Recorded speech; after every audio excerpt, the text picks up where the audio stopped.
Below a depth of roughly 200 meters, the ocean passes into a condition that occupies more of the planet's living space than every continent, forest, grassland, and mountain range combined, and that remains, even now, among the least described environments known to science. Above that boundary lies the thin, sunlit surface layer, where nearly all familiar marine life is concentrated. Beneath it, the water darkens through gradations of blue into a permanent black that begins near 1,000 meters and continues, unbroken, to the floor of the deepest trenches almost 11 kilometers down. Sunlight does not reach this region in any biologically useful quantity.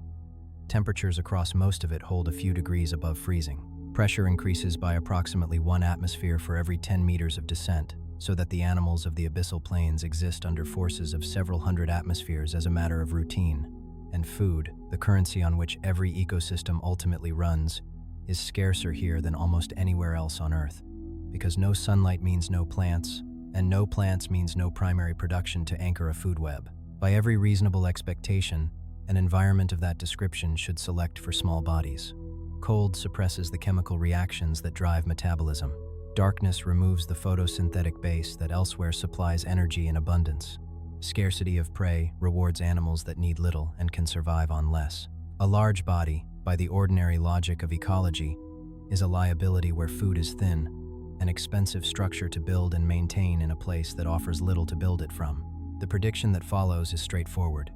The deeper and colder and hungrier the habitat, the smaller its inhabitants ought to become.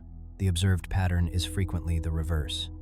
Among several major groups of marine animals, and among the invertebrates in particular, the species found in the cold and the deep are conspicuously larger than their relatives in warm and shallow water, not marginally larger, but larger by factors that turn a creature a few centimeters long at the surface into one measured in tens of centimeters, or meters, in the abyss. A woodlouse's shallow water relatives rarely exceed a centimeter or two. In the deep sea, the same broad group produces armored scavengers approaching half a meter. Amphipods that measure a handful of millimeters on a beach are represented in the Haddle trenches by animals more than 30 centimeters long. The tendency has a name. It is called deep-sea gigantism, and where it appears specifically in the frigid waters of the poles, it is called polar gigantism. It is documented, repeatable, and importantly, still not fully explained. That combination is what makes the phenomenon worth a sustained account. It is not a single anomaly to be dismissed with a single cause. It is a pattern that recurs across unrelated groups of animals, in the coldest and most food-poor waters on the planet, and it runs directly against the intuition that hostile, resource-limited environments should produce small, economical bodies. Several distinct scientific hypotheses have been advanced to account for it, each supported by evidence and each subject to serious criticism. Some invoke the physics of metabolism and the efficiency of large bodies. Some invoke the chemistry of cold water and the availability of dissolved oxygen. Some invoke the evolutionary consequences of isolation, treating the deep sea as a kind of submerged island. None has been established to the exclusion of the others, and the most defensible current position is that deep-sea gigantism is not one phenomenon with one cause, but several overlapping pressures that happen to converge on the same outcome. The subject of this account is that convergence, the set of conditions under which the ocean's least hospitable regions come to be inhabited by its largest invertebrates, and the competing explanations that science has assembled to make sense of it. The structuring questions are three, and they organize everything that follows. Why does an environment defined by cold, darkness, and scarcity of food repeatedly produce animals larger than their shallow water relatives? What are the specific creatures in which this tendency is most clearly expressed? And what does the fragility of the conditions that permit them suggest about their future in an ocean that is warming and losing oxygen at rates without recent precedent? Before the account continues, a note on what it covers. This survey moves through the deepest and least witnessed habitat on the planet, the cold midwaters, the abyssal plains, the Haddle trenches, and the frozen seas of the poles regions that almost no human has observed directly, and that are known largely through baited cameras, remotely operated vehicles, and the specimens hauled up in nets. Where in the world are you watching from tonight? If these accounts of the deep ocean and its long unsettled questions hold your attention, consider subscribing, so that the work of assembling them can continue. Settle in, and let the surface world recede beneath the slow, dim, and enormous record of the deep. The account begins with the most persistent misconception about the deep sea. the assumption that the force most associated with it, the crushing weight of the water itself, is the principal obstacle its inhabitants must overcome. The deep sea is popularly imagined as a place defined above all by pressure, a realm where the weight of the overlying water is so immense that survival there seems a feat of endurance against constant, crushing force. The figures encourage the impression. According to the United States National Oceanic and Atmospheric Administration, pressure in the ocean increases by roughly 1 atmosphere for every 10 meters of depth. At the base of the twilight zone, around 1,000 meters down, the pressure is therefore near 101 atmospheres, 100 times the pressure at the surface. At the bottom of the Challenger Deep in the Mariana Trench, the deepest point in the ocean at nearly 11,000 meters, it exceeds 1,000 atmospheres. Expressed in those terms, the deep appears to be a place where life persists only under extraordinary strain. The impression is largely mistaken, and correcting it is the necessary first step toward understanding why the animals here can grow as large as they do. Pressure poses far less of a problem to deep-sea organisms than intuition suggests, and the reason lies in what those organisms are made of. Pressure becomes destructive when it acts across a difference, when a gas-filled or air-filled space is compressed against the higher pressure outside it. A submarine implodes because it holds a pocket of surface pressure air inside a hull surrounded by deep-sea pressure, and the imbalance is what fails. A deep-sea animal, for the most part, contains no such pocket. Its tissues are composed largely of water, and water is very nearly incompressible. Because the pressure inside the animal matches the pressure outside it, there is no differential for the water to act against, and the body is not crushed. An organism made essentially of fluid experiences the surrounding fluid not as a vice but as a neutral medium. The evidence for this is the simple fact of where life is found. Life occurs at every depth that has been examined, including the very deepest. The Mariana snailfish, a small, pale, gelatinous fish of the genus Pseudoliparus, has been recorded living at depths around 8,000 meters, where the pressure is several hundred times that at the surface, and related snailfish have been filmed still deeper. A snailfish recorded in the Izu Ogasawara Trench off Japan at more than 8,300 meters stands as the deepest fish ever captured on film. Verify exact depth. Date. These animals are not armored against the pressure. They are, if anything, more delicate than surface fish, soft-bodied, watery, structurally unremarkable precisely because they have no need to resist a force that, for a body made of water, scarcely registers as force at all. There is a further consequence of this fluid existence, and it bears directly on gigantism. On land, the size an animal can reach is constrained in part by gravity and by the strength of the structures required to support its own weight. A terrestrial animal must build a skeleton capable of holding its mass up against the constant downward pull of gravity, and beyond a certain size, the engineering becomes prohibitive. The supporting structures must grow disproportionately massive until the cost of the frame outpaces the benefit of the size. In water, that constraint is greatly relaxed. The buoyancy of a water-filled body offsets much of gravity's pull, so that a large marine animal is not required to bear its own weight in the way a large land animal is. It can grow to sizes that would collapse an equivalent terrestrial body because the surrounding water holds it up. Buoyancy does not explain why deep-sea animals grow large. It explains how they are able to how the deep sea removes one of the principal physical ceilings on body size that operates on land. Pressure, then, is not the barrier it is imagined to be, and buoyancy quietly lifts one of the limits on growth. Neither observation accounts for the phenomenon on its own. Establishing that large size is physically permitted in the deep is not the same as explaining why it is favored. For that, the account must turn from the physics of the environment to the biology of the animals, and specifically to a proposed relationship between an animal's size and the efficiency with which it spends energy, a relationship that has been at the center of the debate over deep-sea gigantism for decades. The most widely cited biological explanation for deep-sea gigantism rests on a relationship between body size and metabolic efficiency, formalized in the 20th century as Kleiber's rule. The rule, named for the biologist Max Kleiber, describes how an animal's metabolic rate scales with its mass. It does not scale in direct proportion. A doubling of mass does not double the energy an animal must burn to stay alive.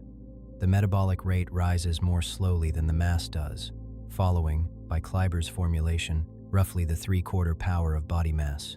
The practical meaning of that relationship is that larger animals are, gram for gram, metabolically cheaper to run than smaller ones. Each unit of a large animal's body consumes less energy per unit time than the equivalent unit of a small animal's body.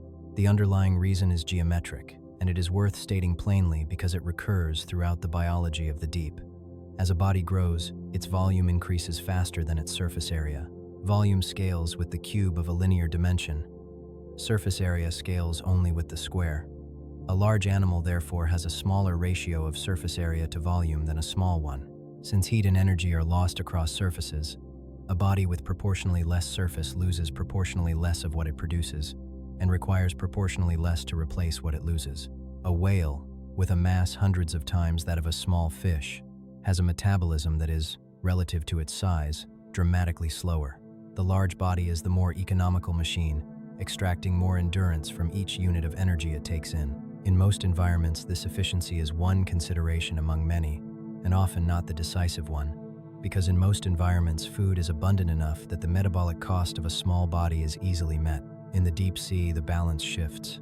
Where food is chronically scarce, the efficiency of a large body ceases to be a marginal advantage and becomes, potentially, a decisive one. An animal that can extract more survival from less energy is an animal better suited to a place where energy is hard to come by. By this reasoning, the scarcity that ought naively to select for small bodies may instead select for large ones because the large body, being metabolically efficient, is the one better able to endure the long intervals between meals that define life in the deep. This is the central logic by which Kleiber's rule has been enlisted to explain gigantism. In an environment of scarcity, efficiency is survival, and size confers efficiency. The reasoning is elegant, and it should be treated with caution. Kleiber's rule and the related ecological generalization known as Bergmann's rule have both attracted substantial criticism within the scientific community, and neither is regarded as a settled law that applies cleanly across all cases. The scaling of metabolism with mass is real and well documented, but the leap from large bodies are metabolically efficient to therefore scarcity produces gigantism involves assumptions that do not hold universally. Efficiency is one pressure among several, and it can be outweighed. There are food-poor environments that produce small animals, and there are large deep-sea animals whose size the efficiency argument does not obviously explain a point that becomes acute when the account reaches animals that barely move and barely feed, for which the logic of foraging efficiency has little purchase. The efficiency argument is best understood as one contributor to a fuller explanation rather than a complete account in itself. What the efficiency argument does establish is a coherent reason why, in a place of scarcity, a large body need not be the liability that intuition suggests, and may be an asset. It reframes size not as an extravagance the deep sea can ill afford, but as a strategy the deep sea may specifically reward. To see why that strategy matters so much, the account must next examine the nature of the scarcity itself, how little food the deep sea contains, where the little it has comes from, and why an efficient body is so valuable in a place supplied only by what falls from far above. The scarcity of food in the deep sea is not incidental to the environment. It is its defining economic fact, and it follows directly from the absence of light. Below roughly 200 meters, sunlight fades to a residue too faint to power photosynthesis. The organisms that form the base of nearly every food web at the surface, the plants, the algae, and above all the phytoplankton, the microscopic drifting photosynthesizers that convert sunlight into living matter, cannot function in that darkness. With no photosynthesis, there is no primary production in the deep. Nothing there manufactures energy from sunlight. The entire ecosystem of the deep midwaters and the sea floor beneath them must therefore be supplied from elsewhere, and the only elsewhere available is the sunlit layer far above. The supply arrives as a continuous, thin descent of organic particles known as marine snow. The term describes the aggregated debris of the productive surface waters, the bodies of dead plankton, fragments of larger organisms, fecal pellets, and the general detritus of life above, bound together into flakes that sink slowly through the water column. From below, and in the beam of a submersible's lights, the effect resembles a perpetual snowfall drifting downward through the dark. This marine snow is, for much of the deep sea, the primary source of food, a diffuse rain of scraps sinking out of a world its consumers will never reach. It is not abundant. Much of the organic material produced at the surface is consumed or decomposed long before it can sink, so that only a small fraction of surface productivity ever reaches the deep sea floor, and that fraction thins further with every additional meter of depth. The deep sea is, in energetic terms, a place living on the leftovers of a distant and richer world. Against that background of steady scarcity, the deep sea also receives occasional windfalls, and these punctuate the economy of the depths in ways that matter for the animals that exploit them. The most significant is the whale fall, the carcass of a large whale that sinks, on death, to the seafloor. A single whale carcass delivers to one point on the bottom an amount of concentrated organic matter that the slow rain of marine snow might take decades or centuries to supply to the same area. Around such a carcass, an entire, temporary ecosystem assembles. Scavengers arrive first to strip the flesh, followed over months and years by successions of specialized organisms that exploit the bones and the enriched sediment. The whale fall is a feast in a landscape of famine, a rare concentration of food in an environment otherwise defined by its dispersal. And the capacity to reach such windfalls, to travel the great distances between them and to endure the long intervals in between, is precisely the capacity that a large, efficient, energy-conserving body confers. This is where the efficiency argument of the previous chapter acquires its full force.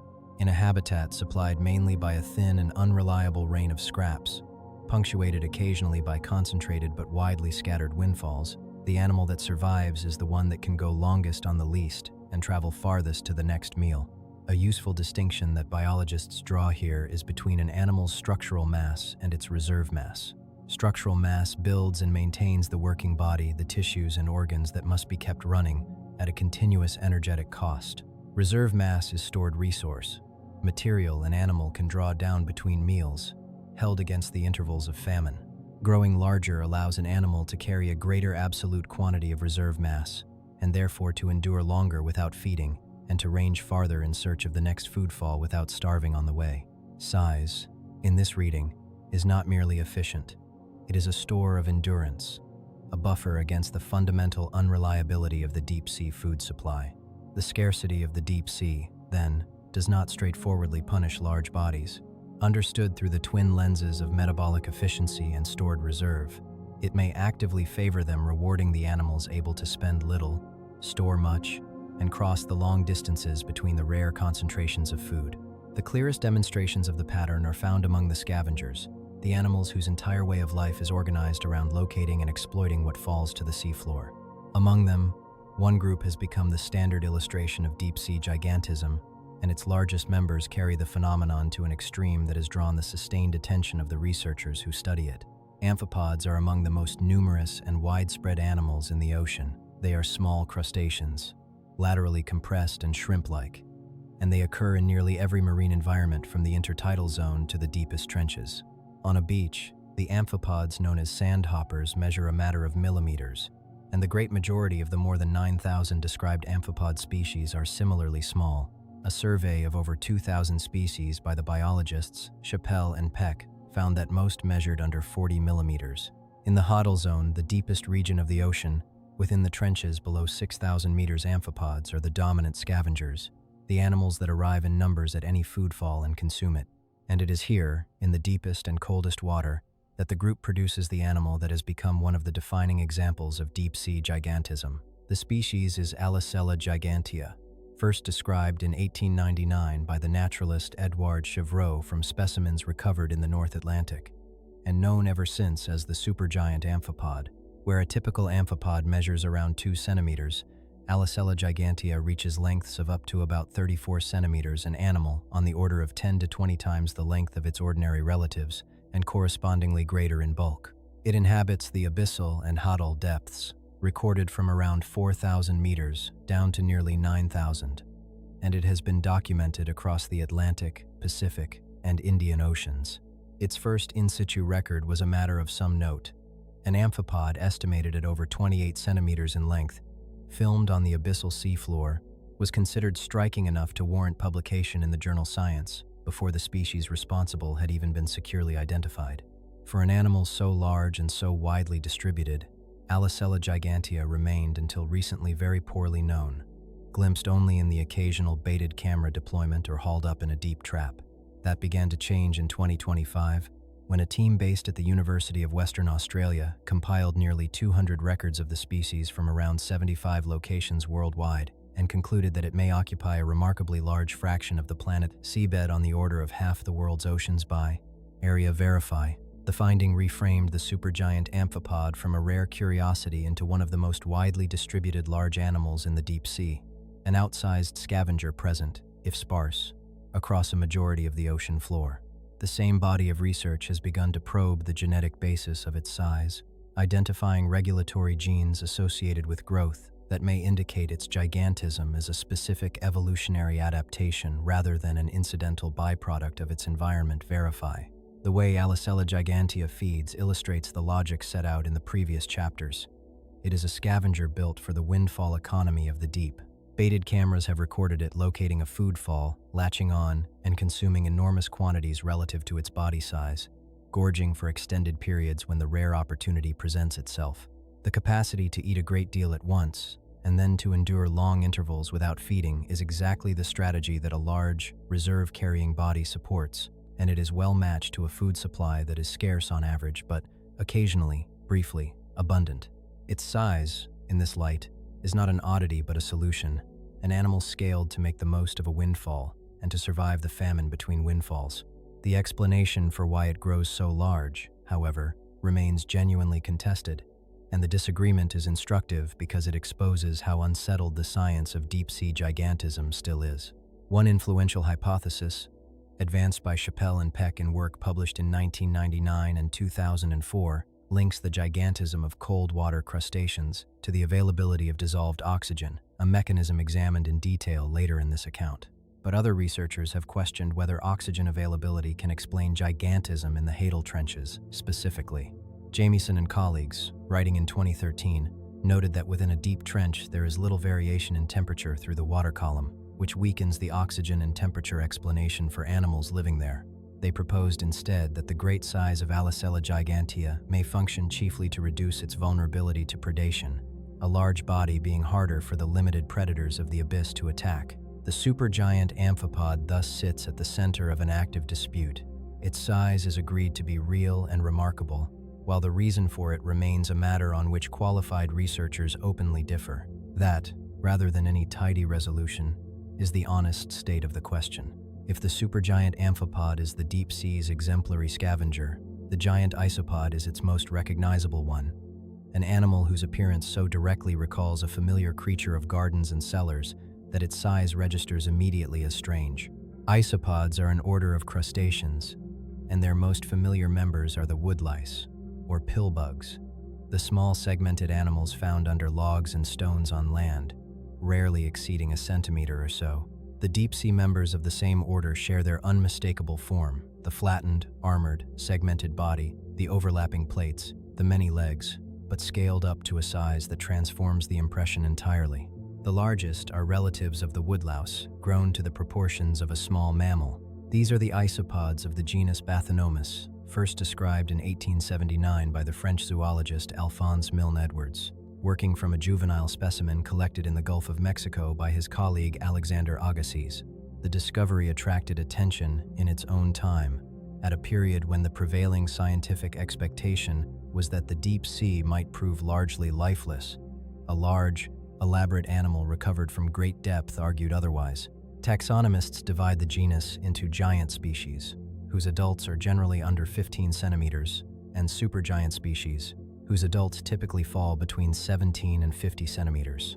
The best known, Bathynomus giganteus, reaches around 50 centimeters in length and a mass of roughly 1.5 kilograms, dimensions that make it among the largest crustaceans of its kind and a standard textbook illustration of deep-sea gigantism. Its compound eyes contain on the order of 4,000 facets, adapted to gather what little light exists in its habitat, and it inhabits cold water typically between about 2 and 4 degrees Celsius at depths ranging from under 200 meters to over 2,000. The giant isopod's way of life, like the amphipods, is organized around scavenging, and it displays the endurance that a large deep-sea body permits in a particularly striking form. Bathynomus is adapted to survive extraordinarily long intervals without food, drawing down its reserves through the famines between food falls, and then gorging heavily when a carcass becomes available. The capacity is best illustrated by a documented case in captivity. A giant isopod held at the Toba Aquarium in Japan reportedly survived more than 5 years without eating before it died, an interval of fasting that would be lethal to almost any animal of comparable size in a richer environment and that reflects the extreme metabolic economy of a creature evolved for scarcity. On the seafloor, giant isopods fulfill an important ecological function, consuming the dead material that reaches the bottom and recycling its nutrients back into the sediment, a role occupied in shallower waters by other large bottom dwellers such as crabs. The largeness of the isopod, in this reading, is partly a matter of an available niche. In the deep, the role of the large mobile scavenger of the seafloor was open, and the isopod lineage expanded to fill it. The taxonomy of these animals remains an active field, and it continues to produce discoveries that underline how incompletely the deep sea is known. As recently as 2025, a new supergiant species was formally described from the waters of the South China Sea off Vietnam. Named Bathynomus vateri, the species' epithet a reference to the resemblance of its head to the helmet of the Star Wars character Darth Vader. It was documented by Nuno, Sidabalok, and Nguyen in the journal Zookeys, reaching lengths of up to about 32.5 centimeters. That an animal of that size, in a group that has been studied since the 19th century, could remain undescribed until the present decade is itself a measure of the deep sea's obscurity. In the same period, a further supergiant species was reported from the Sulu Sea at a depth of around 2,500 meters, extending the known depth range of the genus. The giant isopods, in short, are not a closed catalog of known giants, but a group still yielding new members, each addition a reminder that the census of the deep remains substantially incomplete. The scavenging crustaceans establish the pattern of deep-sea gigantism in its clearest and best-studied form. But the phenomenon is not confined to animals that crawl the seafloor consuming the dead. It extends into the open midwater, and there it produces the largest invertebrate on the planet, an animal known for a century almost entirely from fragments and observed alive in its own environment for the first time only in the present decade. The largest invertebrate known to science lives in the cold, deep waters of the Southern Ocean, and for almost the entire century since its discovery, it was known not from living animals but from their remains. The colossal squid, Messanicotuthis hamiltoni, was first described in 1925 on the basis of fragments recovered from the stomach of a sperm whale. It is a member of the glass squid family, the Cranchiidae, and it is distinct from the giant squid, a separate and unrelated large squid of the genus Architeuthis with which it is frequently confused. In the decades that followed its description, the colossal squid remained among the most elusive large animals on the planet. Only a handful of adult specimens were ever recovered, most of them incomplete, and for most of the 20th century, the species was reconstructed largely from beaks found in the stomachs of the whales that preyed upon it. Its dimensions place it at the extreme of invertebrate size, though the precise figures require care, because the popular numbers and the confirmed ones differ. The heaviest specimen ever measured, a mature female captured in 2007 and now held at the Museum of New Zealand Te Papa Tongarewa, weighed approximately 495 kilograms, which establishes the colossal squid as the heaviest invertebrate on Earth by a wide margin. Estimates derived from the large beaks found in sperm whale stomachs suggest that still larger individuals exist, perhaps reaching 600 to 700 kilograms verify. Length is more often overstated. The maximum confirmed total length is on the order of 4 meters, measured on preserved specimens with the feeding tentacles extended. Figures of 7 meters and beyond that appear in popular accounts are extrapolations rather than measurements, and the largest cited lengths, in the range of 10 meters or more, derive from beak-based estimates, rather than from any animal that has been measured directly verify. The colossal squid is best described, accurately, as the heaviest invertebrate rather than the longest, a distinction that matters, because the longest is a different animal, addressed shortly. Two features of its anatomy are exceptional even against the standard of its size. The first is its eyes, which are the largest known in the animal kingdom, reaching diameters of around 27 centimeters, an eye roughly the width of the animal's own head, adapted to gather the faint light of the deep, and in particular, to detect the bioluminescent disturbance created by an approaching sperm whale, its principal predator, at a distance sufficient to allow escape. Behind each eye sits a photophore, a light-producing organ that may function to illuminate what lies ahead. The second distinctive feature is the equipment of its arms and tentacles. In addition to suckers, the colossal squid bears swiveling hooks, rotating claws at the ends of its tentacle clubs, used to grasp and hold prey such as the large deep-water fish on which it feeds. These are the features of an ambush predator built to seize substantial prey in near-total darkness, and to detect and evade the one animal large enough to hunt it. For 100 years, all of this was inferred from carcasses, stomach contents, and the rare damaged specimen. That changed in 2025. In March of that year, during an expedition of the Schmidt Ocean Institute aboard the research vessel Falkor 2, in the remote waters off the South Sandwich Islands in the South Atlantic, the remotely operated vehicle Sebastian filmed a colossal squid, alive in its natural habitat for the first confirmed time in the species' history. The animal was a juvenile, some 30 centimeters long, transparent as glass squid are in their youth, recorded at a depth of around 600 meters. The footage arrived in the 100th year after the species was first described, a century between the naming of the animal and the first sight of it alive. The researchers who verified the recording, including the squid specialist Kat Bolstad, noted how much remained unknown even after the observation. The life history of the colossal squid is so poorly documented that a glimpse of a single juvenile represented a substantial addition to what science could say about it.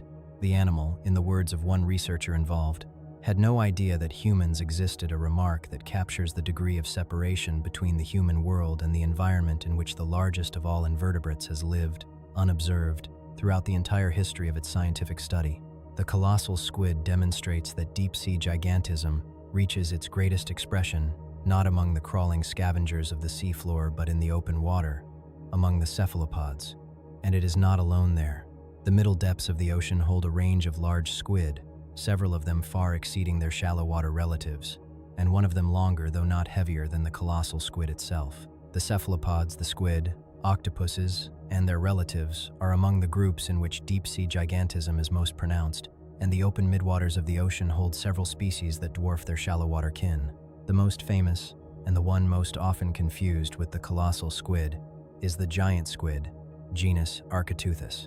It is the longest of the cephalopods, reaching total lengths estimated at up to around 13 meters, including its long feeding tentacles, though much of that length is tentacle rather than body, and the animal is considerably lighter than the more massively built colossal squid. Like the colossal squid, it possesses enormous eyes, among the largest known, adapted to the same dim environment, and like the colossal squid, it was for centuries known, chiefly from carcasses washed ashore or hauled up in nets, its living habits almost entirely a matter of inference. Footage of a living giant squid in its natural deep water environment was obtained only in the 21st century, after generations of failed attempts, underlining once again how recently the largest inhabitants of the midwater have become directly observable. The giant squid has long occupied a particular place in the human imagination, and it is worth noting the connection plainly, because it illustrates how the reality of deep-sea gigantism underlies older stories. The recurring maritime legends of enormous many-armed sea monsters, the kraken of Scandinavian tradition, and its counterparts in other seafaring cultures are widely thought to reflect real, if rare, encounters with large squid, the fragmentary and frightening evidence of genuine animals magnified through retelling into monsters. The giant and colossal squid are the substance behind those legends, not the invented horrors of the stories, but real animals of genuinely great size, whose existence was suspected from wreckage and rumor long before science could describe them, and far longer before anyone saw them alive. Other cephalopods of the deep, though smaller than the giant and colossal squid, still far exceed their shallow relatives and illustrate the range of forms the pattern produces. The Humboldt squid, sometimes called the red devil, reaches lengths on the order of 2.5 meters and is the largest of the so-called flying squid. It is an active, muscular predator of the eastern Pacific, notable for its speed and its aggregating behavior. Stranger, and far less known, is the animal recorded in the deepest midwaters, the bigfin squid, genus Magnapina. It is among the most peculiar of all cephalopods in appearance. Its arms and tentacles, held out perpendicular to the body and then bent sharply downward, hang far below it in long, thin filaments, giving the animal the aspect of something suspended from its own elbows. These filaments trail into the water beneath the squid, apparently probing for food while the body remains above in the dark. Estimates of its length are uncertain and derive largely from the scaling of video footage rather than from captured specimens. Some sightings have been interpreted as animals several meters long, but these figures should be treated with caution. Verify. The bigfin squid was first recorded only in the closing decades of the 20th century and has been filmed on very few occasions, several of them by the remotely operated vehicles of research and industry, operating at depths of several thousand meters. What the deep-water cephalopods share, beyond their size, is the extent to which they remain unknown. The largest invertebrate on the planet was filmed alive for the first time in 2025. The longest was not seen living in its habitat until the present century. The bigfin squid is known from a handful of encounters and cannot yet be measured with confidence. This is not a catalog of well-studied animals whose gigantism has been thoroughly explained. It is a set of creatures whose very existence at these sizes was, until recently, established mainly from remains, and whose biology is still being assembled from rare and partial observations. Their size is the most conspicuous fact about them, and in most cases it is also nearly the only fact securely known. The pattern of gigantism in the cephalopods is documented well ahead of any full understanding of the animals that display it. The account has so far concentrated on animals that move, scavengers that range the seafloor, and predators that hunt the open water, for which the efficiency of a large body and the endurance it confers offer a coherent, if incomplete, explanation. But some of the deep sea's giants neither hunt nor forage. They do not move at all, and their existence poses a direct challenge to the efficiency argument, because an animal that barely expends energy cannot be explained by the advantages of expending energy efficiently. Among the strangest expressions of size in the deep sea are animals that are not, in the ordinary sense, single animals at all. The siphonophores are colonial organisms, assemblages of many individual bodies, called zooids, that develop from a single fertilized egg and remain physically joined, each zooid specialized for a particular function, so that the colony as a whole operates like one animal. Some zooids are devoted to propulsion, some to capturing prey, some to digestion, some to reproduction.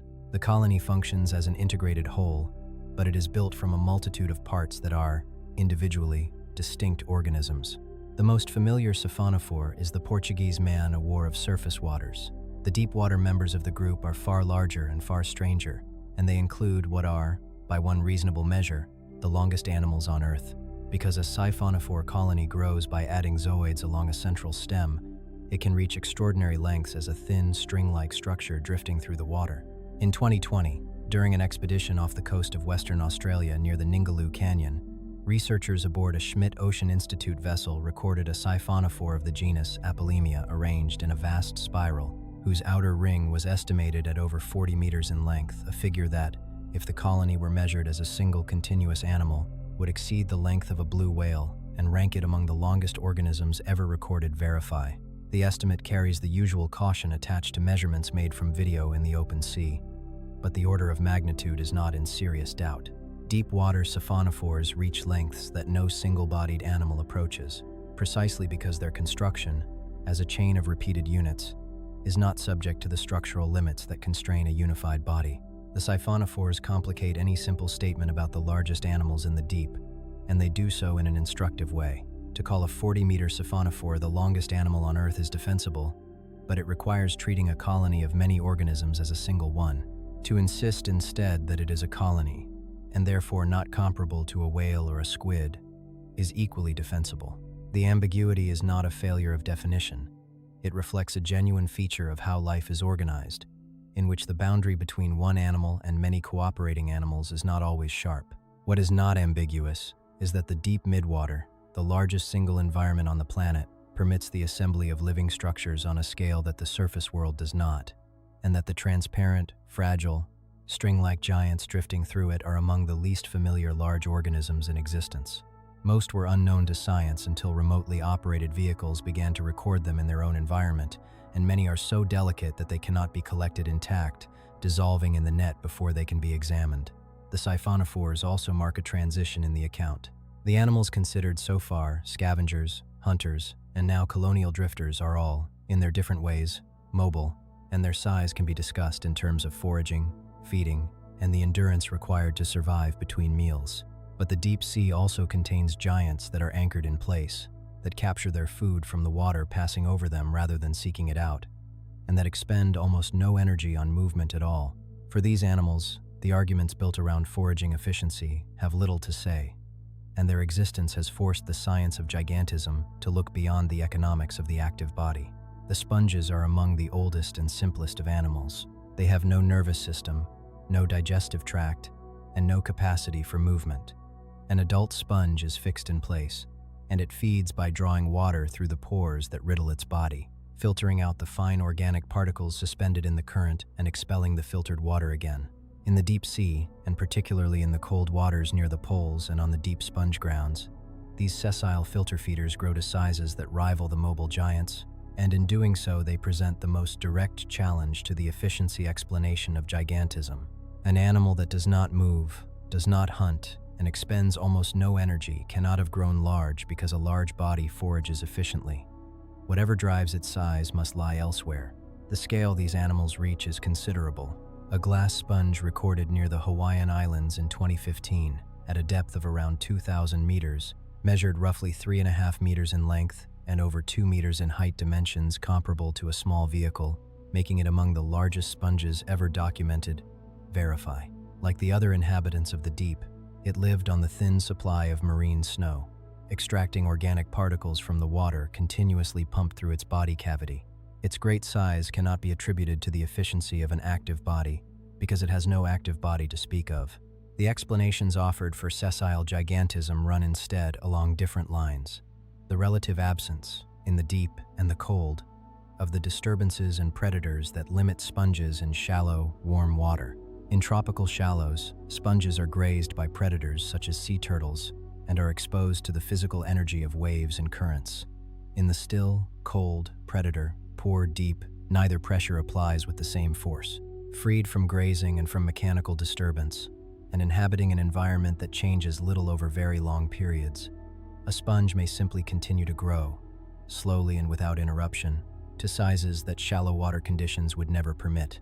That last point introduces a factor that recurs throughout the biology of the deep and the cold, and that will become central as the account turns to the poles. Time. Growth in these animals is extremely slow, a consequence of the low temperatures and low metabolic rates that govern life in cold water. But slow growth, sustained over a sufficiently long life, produces large size, and the deep sea and polar environments are notable for the extreme longevity of their inhabitants. Some deep water sponges are estimated to be among the longest-lived animals on the planet. Their great size, the accumulated product of centuries or longer of uninterrupted, if barely perceptible, growth. Size, for a sessile animal in the cold deep, is in part simply a record of time, the visible sum of a very long life spent adding tissue at a rate almost too slow to measure. The sessile giants therefore break the efficiency argument in a productive way. They demonstrate that no single mechanism accounts for deep-sea gigantism, because the mechanism that plausibly explains a roving scavenger has nothing to say about a sponge fixed to the seafloor. And they point toward the factors that dominate the coldest waters of all: the reduction of predation and disturbance, the slowing of metabolism, and above all the extension of lifespan, which together shape the most extreme concentration of gigantism anywhere in the ocean. Before the account reaches the poles where that concentration occurs, one further group demonstrates how far the combination of cold, slow metabolism, and long life can be carried. The large, slow, exceptionally long-lived sharks of the deep and polar seas, in which the link between cold, size, and time is written in the tissues of individual animals whose lives span centuries. Deep-sea gigantism is most pronounced among the invertebrates, but it is not confined to them, and among the vertebrates, its clearest expression is a group of large, sluggish sharks of the cold and deep waters, the sleeper sharks. The largest and best studied is the Greenland shark, Somniosus microcephalus, an animal of the North Atlantic and Arctic that reaches lengths beyond 5 meters, with a maximum confirmed length of around 6.5 meters and a mass exceeding 1,000 kilograms. It lives in cold, deep water, often below 2,000 meters, and nearly every aspect of its biology reflects an existence organized around slowness and endurance rather than speed and power. The Greenland shark is among the slowest swimming of all sharks. It cruises at roughly 1/3 of a meter per second, with a tailbeat frequency so low that, corrected for its size, it registers as the slowest sustained swimming speed recorded among fishes, and its broad tail is unsuited to prolonged high-speed movement. This is not a hunter that runs down fast prey. It is, for the most part, a scavenger, guided by an acute sense of smell to the large food, falls the sunken carcasses on which it can gorge and store energy. The economy of its body is built around the distinction between structural mass and reserve mass introduced earlier. Its capacity to store food is considerable, and a documented examination of the stomach contents of a single large female recorded a mass of stored food on the order of 130 kilograms. Such reserves allow the shark to cover the great distances between food falls and to survive the long intervals between them. the same strategy of endurance seen in the invertebrate scavengers, expressed in a vertebrate of far greater size.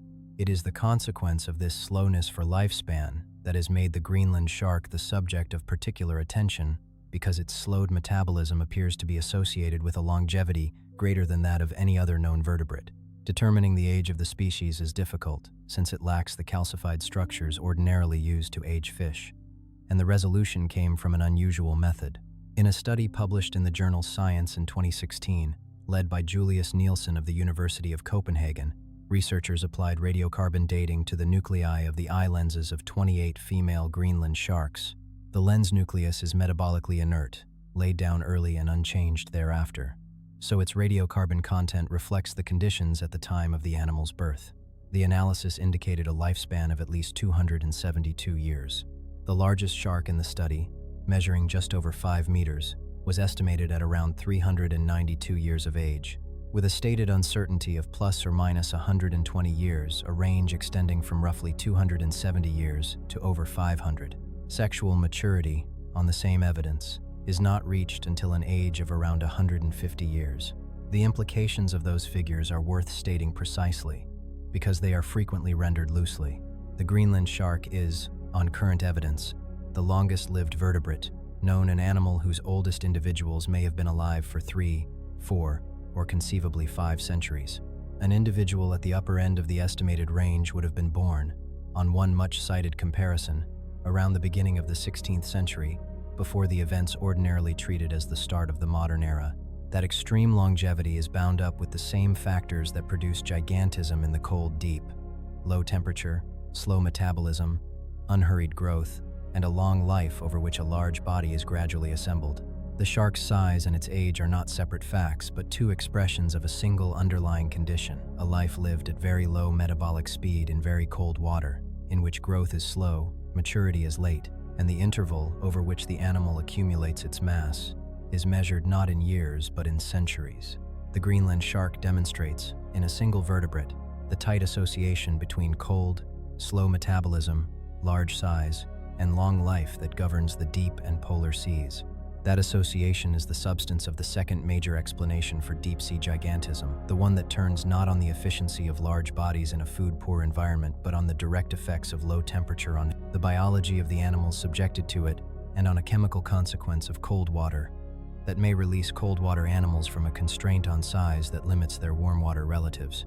The second principal explanation for deep-sea gigantism concerns temperature directly, and it is associated with a generalization known as Bergmann's rule. In its original terrestrial formulation, the rule described a tendency for animals in colder regions to be larger than related animals in warmer ones. Applied to the sea, it takes the form of an observation that marine animals in colder waters tend toward larger body sizes than their relatives in warmer waters. Like Kleiber's rule, Bergmann's rule is a generalization with numerous exceptions and a long history of criticism, and it should not be treated as a law that holds without fail. But as a description of a broad tendency, it captures something real, and it is strongly consistent with the geography of gigantism. The animals that exhibit exceptional size are found disproportionately in the coldest waters, both in the deep sea, where the absence of sunlight keeps temperatures low, and at the poles, where even the shallow waters are frigid. The mechanism proposed to underlie the temperature effect operates through the influence of cold on the basic processes of life. Low temperature slows metabolism, and a slowed metabolism has several consequences relevant to size. It is associated with increased cell size and with extended lifespan, both of which tend toward larger bodies. Larger cells build a larger animal, and a longer life provides more time over which growth can accumulate. The pattern that results is one in which cold water, rather than suppressing size, promotes it through the combined effect of slower living and longer living. This is the same relationship seen in its most extreme form in the Greenland shark, generalized across the cold water fauna. Where the water is cold, animals live slowly, live long, and grow large, and the coldest waters accordingly harbor the most pronounced gigantism. The geography bears this out with particular clarity at the poles, where gigantism appears not only in the deep but in the shallows. In the Arctic and Southern Oceans, animals that remain small in temperate and tropical waters are found at strikingly larger sizes, even in shallow water. Sea stars, basket stars, sponges, and marine worms among them, all reaching dimensions well beyond their warm water counterparts.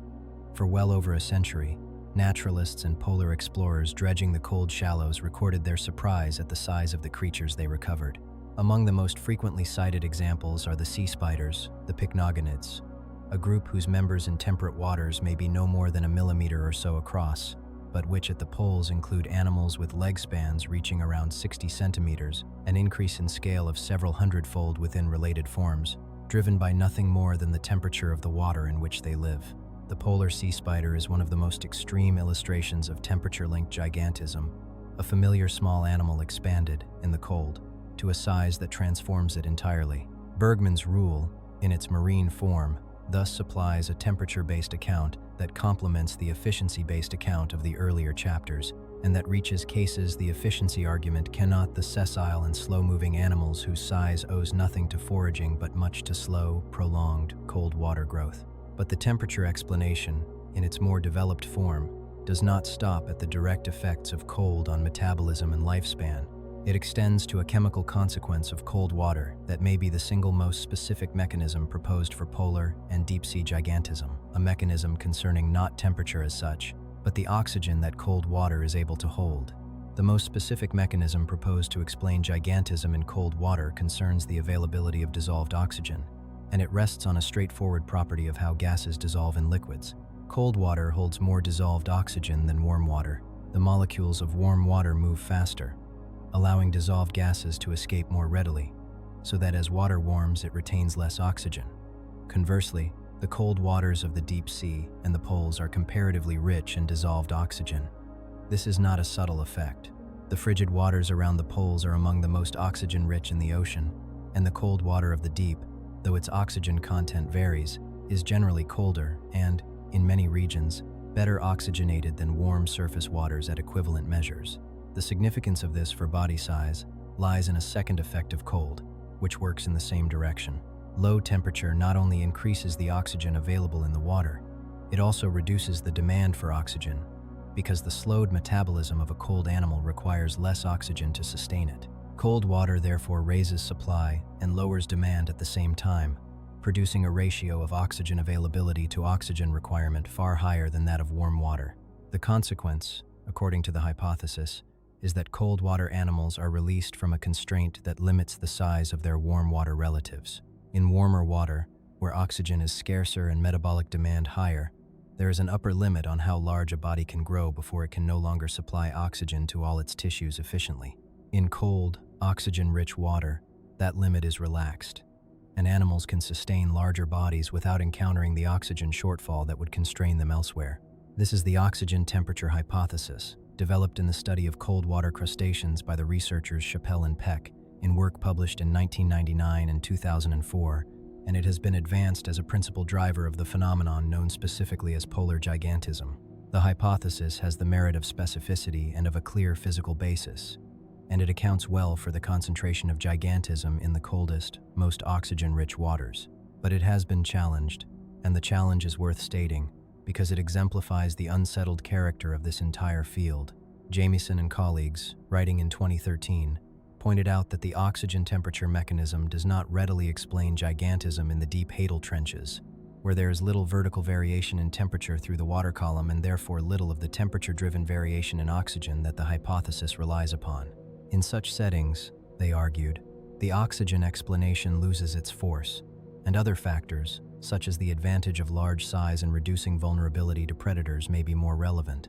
The oxygen temperature hypothesis, then, is not a universal solution. It appears to apply with real force to polar gigantism in particular, where cold, shallow water is both oxygen-rich and subject to the temperature effects the hypothesis requires, while its application to the deep sea more generally is contested. It is one mechanism among several, powerful within its domain and limited outside it. There is a consequence of the oxygen temperature hypothesis that reaches beyond the explanation of gigantism itself and into the question of the animal's future, and it is a sobering one. If polar giants owe their size to the particular combination of cold temperatures and high oxygen availability that their environment provides, then that size depends on the persistence of those conditions. Should the water warm, both terms of the relationship move against the giants at once. Warmer water holds less oxygen, and a warmer animal demands more, so that the favorable ratio of supply to demand on which large size depends is eroded from both directions simultaneously.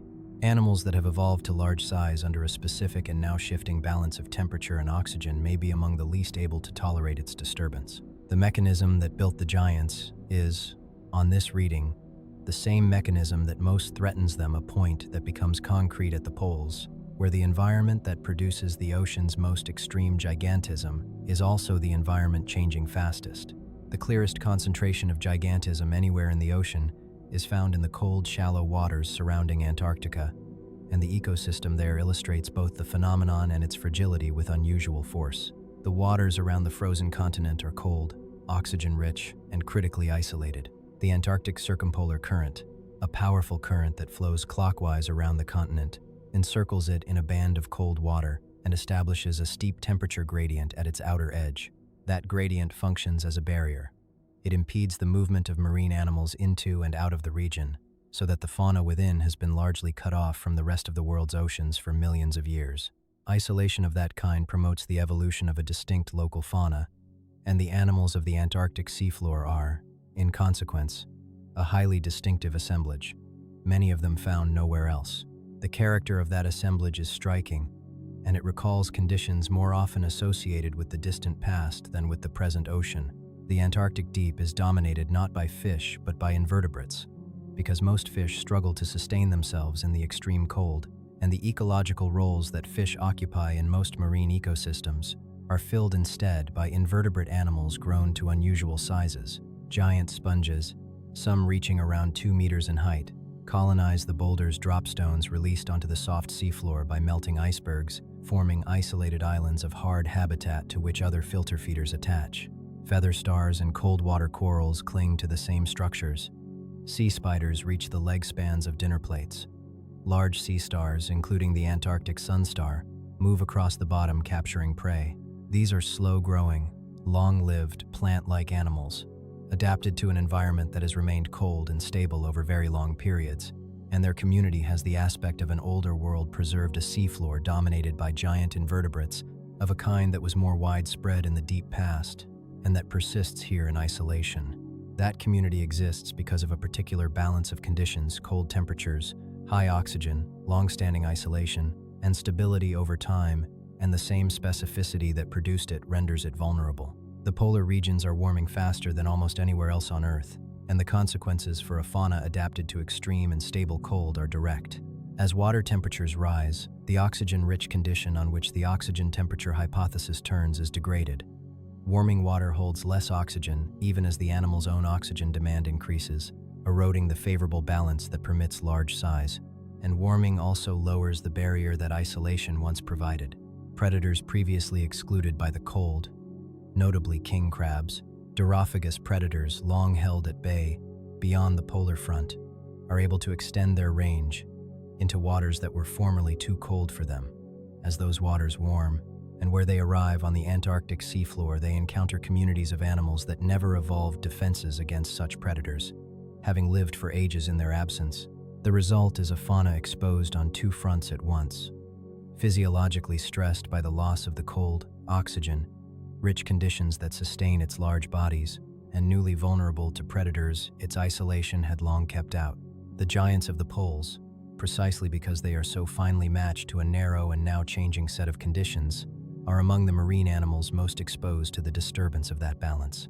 The Antarctic case ties together the temperature and oxygen explanations of gigantism and adds a further element that has recurred throughout the account: isolation. The fauna of the frozen continent is large in part because it is cold and oxygen-rich, but also because it has been cut off, evolving in isolation into a distinct community of outsized forms.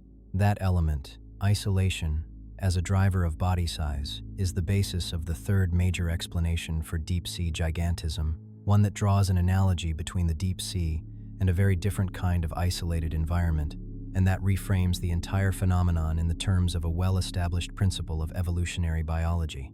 The third major explanation for deep-sea gigantism does not begin in the ocean at all. It begins with islands and with a principle of evolutionary biology developed to describe how animals change when they colonize them. Islands are isolated from other land, and the organisms that reach them find both an escape from many of the competitors and predators of the mainland and a set of unfamiliar resources and vacant ecological roles. Over time, the colonizers diversify to exploit those roles, a process of rapid divergence from an ancestral form known as adaptive radiation. The classic illustration is the group of finches of the Galapagos Islands, descended from a common ancestor that arrived some 2 million years ago and since diversified into a series of species distinguished by body size, beak shape, and feeding behavior, each adapted to a way of life that little competition had left open. Islands, in this sense, function as compact, natural experiments in evolution, in which isolation drives the generation of new forms. Among the regularities that island evolution produces is a consistent tendency in body size, formalized as the island rule. In 1964, the biologist J. Bristol Foster compared over 100 island species with their mainland relatives and observed a recurring pattern. Many small animals become larger on islands, a tendency termed insular gigantism, while many large animals become smaller, termed insular dwarfism. Foster's explanation turned on the altered pressures of island life. Small animals, released from the predators that constrain them on the mainland, are free to grow larger. Large animals, confronted with the limited resources an island can supply, are pressed to grow smaller. In 1973, the evolutionary biologist Lee Van Valen formalized the pattern into the island rule proper, a hypothesis that animals adjust their body size on islands according to the specific balance of pressures and resources they encounter there. The giant tortoises of the Galapagos, isolated for millions of years and grown to the largest size of any living tortoise, stand as a familiar example of insular gigantism. Instances of insular dwarfism, in which island populations of large mainland animals evolve markedly smaller forms, are equally well documented. The application of this framework to the deep sea was made explicit in a study led by the biologist Craig McLean in 2006, which examined body size along the gradient from shallow water to the depths using the logic of island biogeography. The argument is that the deep sea is functionally similar to an island. It is isolated from the shallow ocean above it. It contains limited resources, and it holds a limited set of predators, the same three conditions that characterize an island. And the deep sea, like an island, has been colonized and has diversified. After major extinction events, including the one at the end of the Cretaceous period, shallow water animals moved into the deep and radiated into new deep-sea forms, much as colonizers radiate on an island. McLean and colleagues found that many deep-sea groups do indeed follow the island rule, adjusting their size in the manner the rule predicts. The result of that adjustment, in the deep sea, is the crucial point, and it introduces a nuance that guards against a common oversimplification. The deep sea does not make everything larger. It makes animals converge on the size best suited to their particular way of life. And for some, that means becoming larger, while for others, it means becoming smaller. The same study that documents the gigantism of deep-sea crustaceans also documents deep-sea dwarfism in other groups. Certain gastropod mollusks of the deep, such as members of the genus Dentamargo, are among the smallest of their kind, exhibiting insular dwarfism in a manner directly parallel to that seen on islands. Deep-sea gigantism and deep-sea dwarfism are, on this account, two expressions of a single process: the convergence of body size on an optimum set by the balance of resources, predators, and mode of life. The reason the deep sea tends, on the whole, toward gigantism rather than dwarfism, the opposite of the resource-limited tendency seen on many islands, is that its animals are not confined to a small area. Unlike an island-bound species restricted to a limited spatial range, a deep-sea animal can travel great distances across the open sea floor in search of the scattered food falls on which it depends, and covering those distances requires, and rewards, a larger body. Where the island's limited space selects for smallness, the deep sea's vast space and dispersed food select for the mobility and endurance that a large body provides. The island analogy also supplies a final, spare explanation that recurs in the literature and that requires no elaborate mechanism at all. The deep sea may simply present an evolutionary opening for large size, created by the scarcity of predators capable of feeding on large animals. Where few predators can take a large-bodied animal, the ordinary check on growing large is removed, and lineages are free to expand into the vacant large-bodied roles. The observation is illustrated by the giant squid, whose principal predator is the sperm whale, an air-breathing mammal that must descend from the surface to hunt it. In the absence of resident deep-sea predators able to control animals of that size, the large-bodied niche stands open, and it is occupied by whatever lineage grows into it. Deep-sea gigantism, in this reading, is partly a matter of an unoccupied space in the ecosystem, filled because nothing prevents it from being filled. Three explanations, then, stand alongside one another: the efficiency of large bodies in a food, poor environment, the effects of cold and high oxygen on the size that cold water animals can sustain, and the island-like isolation of the deep that opens large-bodied roles and drives the convergence of size on an optimum. They are not rival answers to a single question, so much as complementary accounts of a phenomenon with more than one cause. But the account has so far treated the deep sea as a single kind of place, supplied by a single kind of food, the thin rain of marine snow from above. There is an exception to that supply, a set of environments in the deep that run on an entirely different source of energy, and they too produce giants, by a route that inverts much of what has been said so far. Everything said so far about the deep-sea food economy rests on a single premise: that the deep sea has no primary production of its own and must live on what falls from the sunlit surface. For most of the deep, that premise holds. But there are places on the deep sea floor where it fails entirely, where energy is generated locally, without any reference to the sun, and these places support some of the most productive and most unexpected communities in the ocean, including giants of their own, produced not by scarcity but by a local and startling abundance. These are the hydrothermal vents, fissures in the seafloor, concentrated along the volcanic ridges where the Earth's tectonic plates spread apart, from which superheated, mineral-laden water escapes into the cold deep. The discovery of vent communities in the late 20th century was among the more consequential findings in the history of marine biology, because the animals clustered around the vents could not be living on marine snow. They were far too abundant, packed too densely, for the thin rain from above to sustain them. Their energy came instead from the chemistry of the vent fluid. The superheated water carries dissolved chemicals, notably hydrogen sulfide, and certain bacteria are able to extract energy from those chemicals directly in a process called chemosynthesis that stands in place of photosynthesis as the base of the food web. Where photosynthesis builds living matter from sunlight, chemosynthesis builds it from chemical energy welling up out of the earth. The vent communities are, in effect, ecosystems powered from below rather than from above, the only major ecosystems on the planet not ultimately dependent on the sun. The signature animal of these communities is the giant tubeworm, Riftia pachyptilla, and it embodies the reversal that the vents represent. It is a large animal, reaching lengths of around 2 to 3 meters, anchored in dense stands around the vent openings, its body enclosed in a white tube from which a red plume extends into the water. And it does not feed in any ordinary sense at all. The adult giant tubeworm has no mouth and no digestive tract. It survives instead through a partnership with chemosynthetic bacteria, which it houses inside its body in enormous numbers. The worm supplies the bacteria with the raw chemicals they require, drawn from the vent water and the surrounding sea. The bacteria, in turn, produce organic matter that nourishes the worm. The red plume owes its color to a specialized form of hemoglobin able to carry both oxygen and hydrogen sulfide, the latter ordinarily a poison, delivering to the internal bacteria the chemical fuel on which the entire arrangement depends.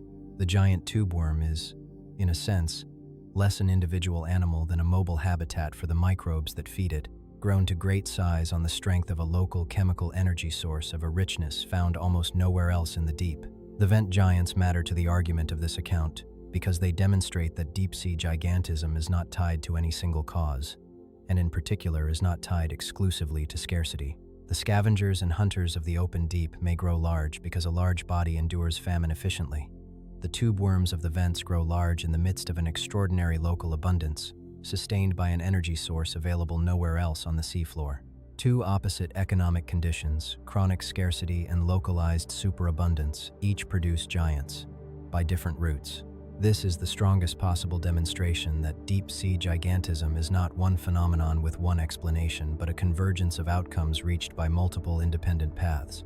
Large size in the deep is arrived at from scarcity and from plenty, from efficiency and from symbiosis, from cold and from chemistry, and the fact that so many different conditions terminate in the same result is precisely what makes the phenomenon so difficult to reduce to a single rule. Before drawing those threads together, the account turns to a set of further giants that fill out the range of forms the pattern produces, and then to the question of how any of it has come to be known at all. The animals treated in detail so far, the supergiant amphipod, the giant isopod, the colossal squid, the sleeper shark, the vent tube worm, are the standard illustrations of deep sea and cold water gigantism, but they do not exhaust it.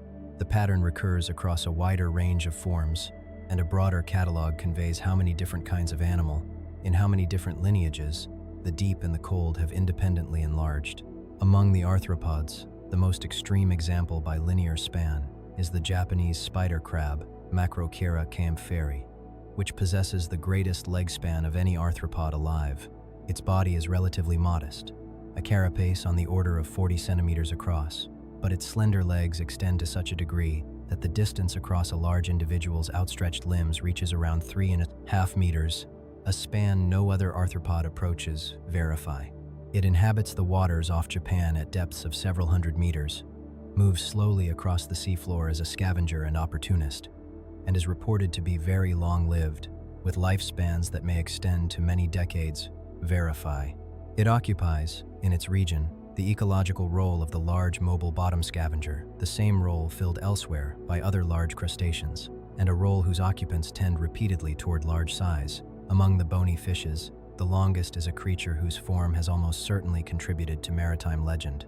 The oarfish, Regalicus glesnae, is the longest bony fish known, a ribbon-like animal of the open midwater reaching lengths on the order of 8 meters, with unverified reports of considerably longer individuals. Verify. Its body is a long, silver, laterally compressed ribbon, crowned with a reddish crest and dorsal fin, and it undulates through the water column in a manner unlike any familiar fish. Encounters with oarfish, whether living animals near the surface or long carcasses washed ashore, are widely regarded as a likely source of the sea serpent accounts that recur through maritime history, a real animal of genuinely serpentine length standing behind the reported monsters, much as the giant squid stands behind the kraken. The oarfish is a further instance of the midwater's capacity to produce elongated giants, and of the way such animals, glimpsed rarely and imperfectly, have fed the human imagination of the deep for centuries. The cephalopods extend beyond the squid already discussed. The largest octopuses are also animals of cold and deep water. The giant Pacific octopus of the cold North Pacific is the largest octopus by most measures, and the seven-arm octopus, Halophron atlanticus, a large gelatinous species of the open ocean, is among the most massive, with the largest recorded individuals estimated at masses approaching or exceeding those of the giant Pacific octopus. Verify. And among the gelatinous animals, the jellyfish and their relatives, which make up a great and underappreciated fraction of deep-sea life, the deep produces its own giants. The giant phantom jellyfish, Stygiomedusa gigantea, is a rarely encountered animal of the deep, whose bell may reach around a meter across, and whose ribbon-like oral arms trail several meters below it. It has been seen only a small number of times, almost always by deep submersibles, and remains among the least observed large animals in the ocean. Verify. The larvaceans, small relatives of the vertebrates, include deep water forms that construct enormous filtering structures of mucus around their tiny bodies, so that the effective size of the animal and structure far exceeds the size of the animal itself. The catalog could be extended further, but its lesson is already clear from its variety. Deep sea and polar gigantism is not the property of a single group of animals that happens to have grown large. It appears independently in crustaceans, in mollusks, in fishes, in worms, in sponges, and in gelatinous animals of several unrelated kinds in nearly every major branch of animal life that has colonized the cold and the deep. A phenomenon that recurs across so many separate lineages cannot be an accident of any one group's biology. It must reflect something about the environment itself, some set of conditions that repeatedly favors large size regardless of the ancestry of the animal subjected to them. That the conditions in question are still debated does not diminish the strength of the pattern. The pattern is one of the best, attested generalizations in deep-sea biology. What remains uncertain is the explanation, and part of the reason it remains uncertain is that the animals themselves have been, until remarkably recently, almost impossible to observe. An implicit thread runs through nearly every animal in this account, and it deserves to be made explicit because it shapes how much can and cannot be said with confidence. Almost none of these giants has been studied in the way that familiar animals are studied. The colossal squid was filmed alive for the first time in 2025, a century after it was named. The giant squid was not recorded living in its habitat until the 21st century. The bigfin squid is known from a handful of encounters. The giant phantom jellyfish has been seen a few dozen times at most. The supergiant amphipod, though it may occupy half the world's seafloor, was until recently glimpsed only in occasional camera deployments. The deep sea is the largest habitat on Earth and the least observed, and its inhabitants are known largely through indirect and intermittent means. The methods by which they are known reflect the difficulty of reaching them. For much of the history of deep-sea biology, the primary technique was the net, or the dredge, dragging a collecting device across the seafloor or through the water and examining whatever was hauled up. The method established the basic fact of deep-sea life and recovered many of its animals, but it is crude. It destroys fragile organisms, it samples blindly, and it returns dead specimens stripped of any information about how the animals lived. The gelatinous giants in particular, the siphonophores, the large jellyfish, the mucus house builders are so delicate that they cannot survive collection intact, dissolving in the net before they reach the surface, so that for such animals the net method is nearly useless. Much of what was long believed about these creatures was inferred from damaged fragments and had to be revised once they could be observed alive. That capacity for direct observation is recent, and it has transformed the field. The baited camera, or lander, an instrument dropped to the seafloor with bait and a camera, left to record whatever the bait attracts, and later recovered, has allowed scavengers, such as the amphipods, isopods, and sleeper sharks to be watched feeding in their own environment, and has produced much of what is now known about their behavior and abundance. The remotely operated vehicle, a robotic submersible controlled from a ship at the surface, has allowed the midwater and the seafloor to be surveyed directly, and it is such vehicles operated by research institutions and, increasingly, by scientific expeditions equipped for exactly this purpose that have captured the first footage of the colossal squid, the bigfin squid, the great siphonophores, and many others. The first confirmed observation of a living colossal squid, in 2025, was made by a remotely operated vehicle deployed from a research vessel on an expedition dedicated to searching for deep-sea life. The animals that this account describes are, in large part, animals that became directly observable only within the span of a single scientific career. Two consequences follow, and both bear on how the phenomenon of gigantism should be understood. The first is that the reported sizes of many deep-sea giants carry real uncertainty, and the caution repeatedly noted in this account is not excessive but necessary. When an animal is known from a handful of individuals, or measured by scaling a figure from video footage in open water, or reconstructed from beaks and fragments, the resulting size estimates are genuinely approximate, and the largest cited figures are frequently the least secure. The gap between the confirmed dimensions of the colossal squid and its popular ones is a case in point, and it is the rule rather than the exception among these animals. The second consequence is that the census of deep-sea giants is manifestly incomplete. New species of large deep-sea animal continue to be described. A supergiant isopod as recently as 2025, and animals as large as the colossal squid remained unseen alive until the present decade. It is not merely that the explanations for gigantism are unsettled. The catalog of the animals that display it is itself still being assembled. Both the phenomenon and the creatures that embody it are known partially, provisionally, and recently, and any honest account of them must carry that provisionality throughout. The whale fall has been mentioned repeatedly in this account as the windfall that punctuates the deep sea's scarcity and rewards the large, mobile, energy-storing body. It merits closer examination because it is not merely a single meal but a structured, long-lived ecosystem in its own right, and because the way it is exploited illuminates the entire economy on which deep-sea gigantism depends. When a large whale dies and its carcass sinks to the deep sea floor, it delivers to a single point an amount of organic matter comparable to what the surrounding area would otherwise receive from the slow rain of marine snow over a span of decades or longer. That concentration does not vanish quickly. Studies of natural and experimentally deposited whale carcasses, notably the work of the marine ecologist Craig Smith and colleagues, have shown that a whale fall passes through a succession of ecological stages, each dominated by different organisms and each lasting a considerable period. In the first stage, mobile scavengers arrive to strip the soft tissue sleeper sharks, hagfish, amphipods, and other opportunists able to detect the carcass and travel to it, consuming the flesh over months to a few years. This is the stage at which the endurance and mobility of the large scavenger pays off directly.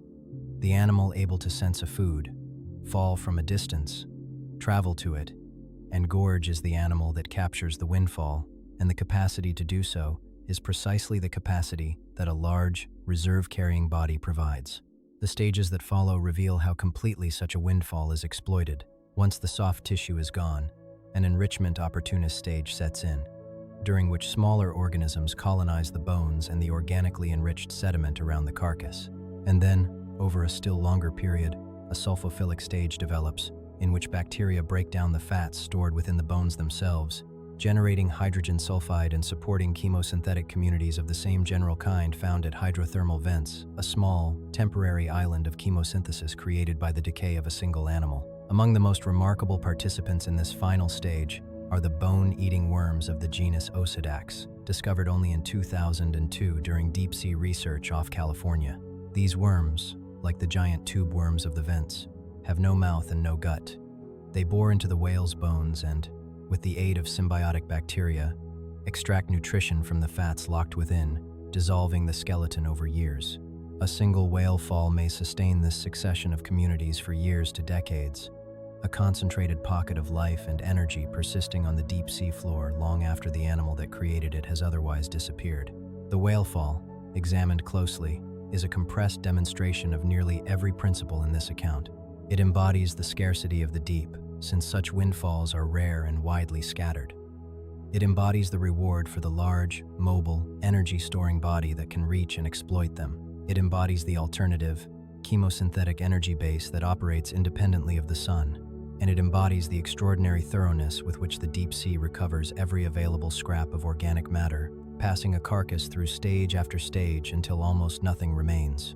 The animals that depend on such windfalls, the large scavengers whose size this account has repeatedly explained in terms of endurance and reach, are shaped by the structure of the food supply itself, a supply defined by long famines broken by rare, rich, and fiercely exploited feasts.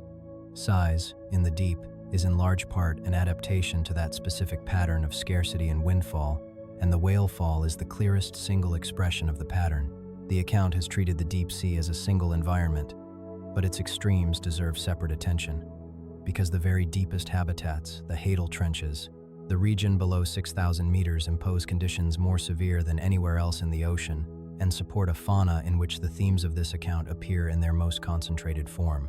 The hadal zone takes its name from Hades, and it comprises the deep trenches, mostly formed where one tectonic plate descends beneath another, plunging to nearly 11,000 meters at the deepest. These trenches are isolated from one another, each a deep gash in the seafloor separated from the next by shallower ground, and this isolation has consequences for their inhabitants comparable to the isolation of islands or of the Antarctic seas. Conditions in the trenches test the limits of what animal life can tolerate. Pressure at the bottom of the deepest trenches exceeds 1,000 atmospheres, and while the earlier point holds that a water-filled body is not crushed by pressure, it matches pressure of that magnitude nonetheless poses a subtler biochemical problem. Extreme pressure interferes with the functioning of proteins, the molecular machinery on which all cellular life depends, deforming their structure and impairing their operation. Animals of the deep counter this with stabilizing molecules known as piezolites, chemical compounds that accumulate in their tissues and help proteins retain their proper shape under pressure. One such compound, trimethylamine N-oxide, increases in the tissues of deep-sea fish in proportion to depth, and its accumulation may set a physical limit on how deep a fish can live. Beyond a certain depth, the quantity of the compound required to stabilize the animal's proteins would itself disrupt the chemistry of its cells, and this constraint is thought to correspond closely to the greatest depth at which fish are found verify. The deepest fish yet recorded, a snailfish filmed in a trench off Japan at over 8,300 meters, lives near that theoretical limit, a soft, pale, unremarkable animal existing at the deepest boundary that the chemistry of vertebrate life appears to permit. Below the depth at which fish can persist, the trenches belong to the invertebrates, and above all to the scavenging amphipods that dominate the hadal food web. The supergiant amphipod discussed earlier is a hadal animal, and its gigantism is expressed in exactly this setting, the deepest, coldest, most isolated, and most food-poor environment in the ocean. The trenches, being isolated and being supplied only by material that sinks from far above and accumulates in their depths, function as natural traps for organic matter and as isolated evolutionary arenas, and their faunas show high degrees of endemism, with species restricted to individual trenches. It is in this most extreme setting that several of the arguments of this account reach their sharpest form. Isolation comparable to that of an island. Scarcity more acute than anywhere shallower. Cold and darkness absolute. And, presiding over the scavenging economy of the deepest water on Earth, amphipods grown to supergiant size. The Haddle Zone is where deep-sea gigantism, and the conditions proposed to explain it, are found in their most distilled expression. The exploration of these trenches is among the most recent achievements of deep-sea science, and it reinforces a theme that has run throughout: how little of this environment has been directly examined. Human beings have reached the bottom of the deepest trench on only a handful of occasions, the first in 1960 and the next not for half a century afterward. The systematic study of hadal life by baited landers and specialized vehicles is largely a development of the past 2 decades. The animals of the deepest ocean, the supergiant amphipods, the pressure-limited snailfish, the endemic invertebrates of the isolated trenches are among the most recently and most partially known of all the planet's inhabitants. That they include some of the clearest examples of deep-sea gigantism in the most extreme conditions the ocean offers is a fitting measure of how much the phenomenon is bound up with the least accessible reaches of the sea. The account has repeatedly noted that the giants of the deep face few predators, and that the scarcity of animals large enough to hunt them is itself part of why they grow so large. The principal exception to that scarcity deserves its own treatment because it is an animal that solved the problem of the deep-sea giant, not by living in the deep but by descending into it, the largest toothed predator on the planet, and the one consistent hunter of the largest invertebrates in the sea. Its name is the sperm whale, Physeter macrocephalus, and its relationship with the deep-water squid is one of the defining predator-prey relationships of the ocean. The sperm whale is not a deep-sea animal in the sense that the amphipods and isopods are. It is an air-breathing mammal that lives at the surface and must return there to breathe, but it feeds in the deep, descending on long hunting dives to depths that few other air-breathing animals reach. Sperm whales routinely dive beyond 1,000 meters and have been recorded at depths exceeding 2,000. Holding their breath for around an hour or more on a single dive, verify, descending into the dark midwater where the large squid live and hunting them there before returning to the surface. This makes the sperm whale the deepest diving of the great predators and the principal link between the surface world and the deep-water cephalopods, an animal that bridges, on every hunting dive, the same distance that separates the human world from the giants of the deep. The evidence of the resulting struggles is written on the whales themselves and on the record of what they have eaten. The heads of sperm whales frequently bear circular scars, marks left by the suckers and hooks of the large squid they hunt, a physical record of encounters between the largest toothed predator and its largest invertebrate prey. And it is from the stomachs of sperm whales that much of what is known about the colossal and giant squid was first obtained. The colossal squid was described in 1925 from remains recovered from a sperm whale's stomach, and for much of the 20th century, the beaks accumulated in sperm whale stomachs were the primary source of information about the size and abundance of an animal almost never seen alive. The predator, in effect, was the collector. The whale sampled a population of deep-sea giants that human science could not otherwise reach, and the study of the giants began as the study of what the whales had eaten. The relationship illuminates one of the explanations for gigantism examined earlier, the idea that large size in the deep is partly a matter of predator release, of an evolutionary opening created by the scarcity of predators able to take large prey. The giant and colossal squid, on this account, grew large in an environment where almost nothing could hunt an animal of their size, and the almost is the sperm whale.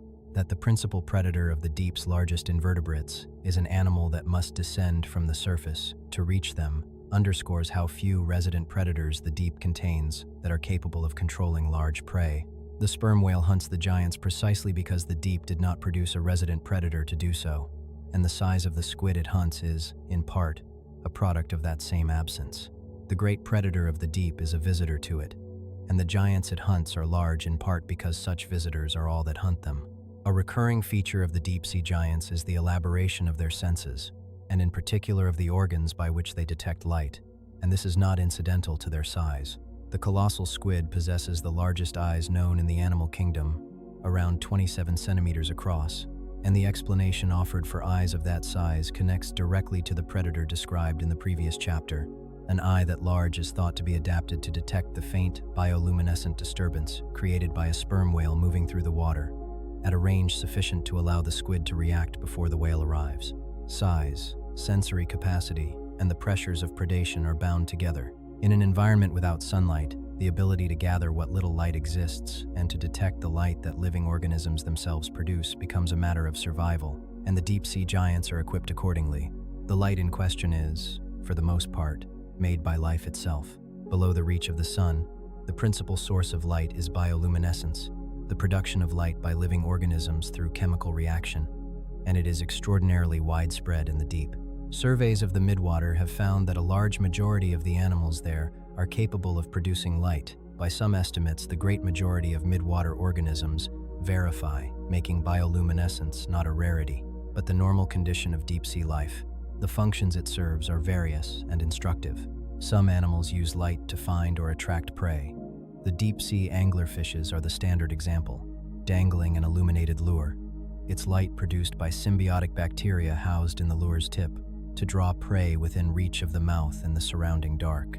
Some use light defensively, producing a sudden flash to startle a predator or a cloud of luminous material to confuse it.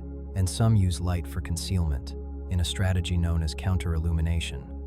An animal produces light on its underside matched to the faint glow filtering down from above, erasing the silhouette it would otherwise present to a predator looking upward, so that light is used, paradoxically, to become invisible.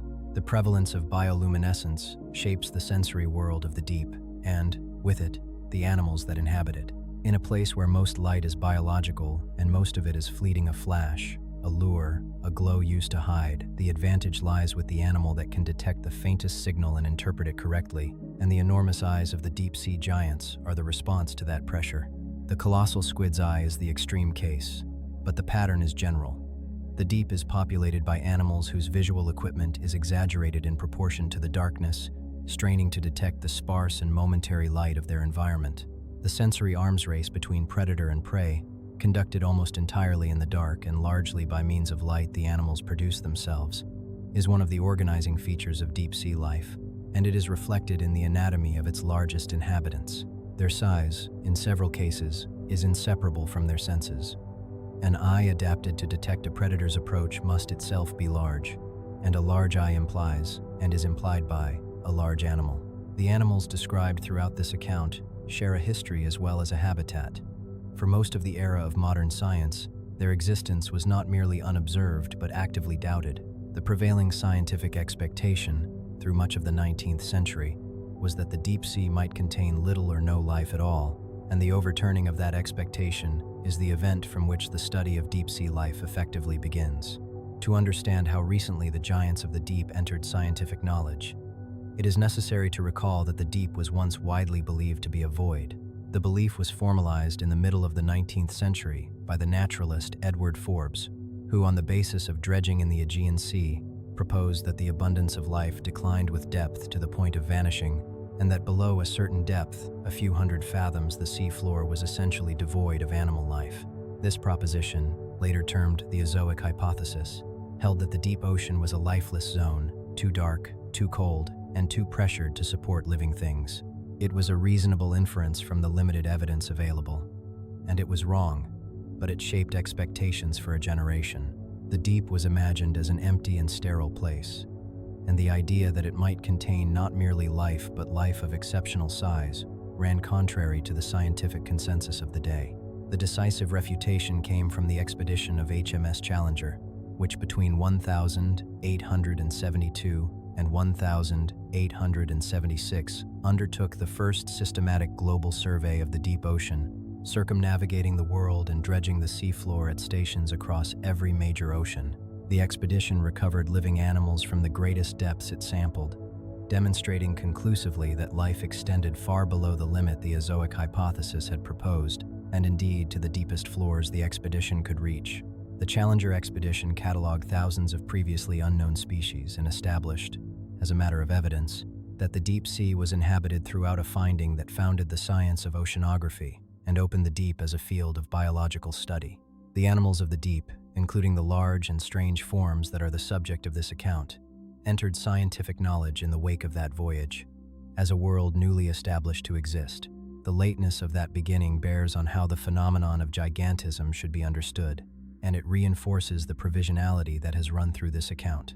The scientific study of deep-sea life is scarcely a century and a half old, younger than many other branches of biology, and for much of that time the deep could be examined only by the crude means of the dredge and the net. The direct observation of living deep-sea animals in their habitat, the footage of the colossal squid, the siphonophores, the vent communities belongs almost entirely to the last several decades. Deep-sea gigantism is therefore a phenomenon documented within a young and rapidly developing science, on the basis of evidence that is still being gathered and by methods that are still being refined. The census of the giants is incomplete, not through neglect, but because the enterprise of examining the deep is itself so recent, having begun, in effect, with the demonstration that there was anything there to examine at all. An account that dwells on the giants of the deep risks conveying an impression that is not accurate, that the deep sea enlarges everything, that depth and cold are a general recipe for great size. They are not. The deep sea produces giants, conspicuously and repeatedly, but it also produces miniatures, and some of its animals are notably smaller than their shallow water relatives rather than larger.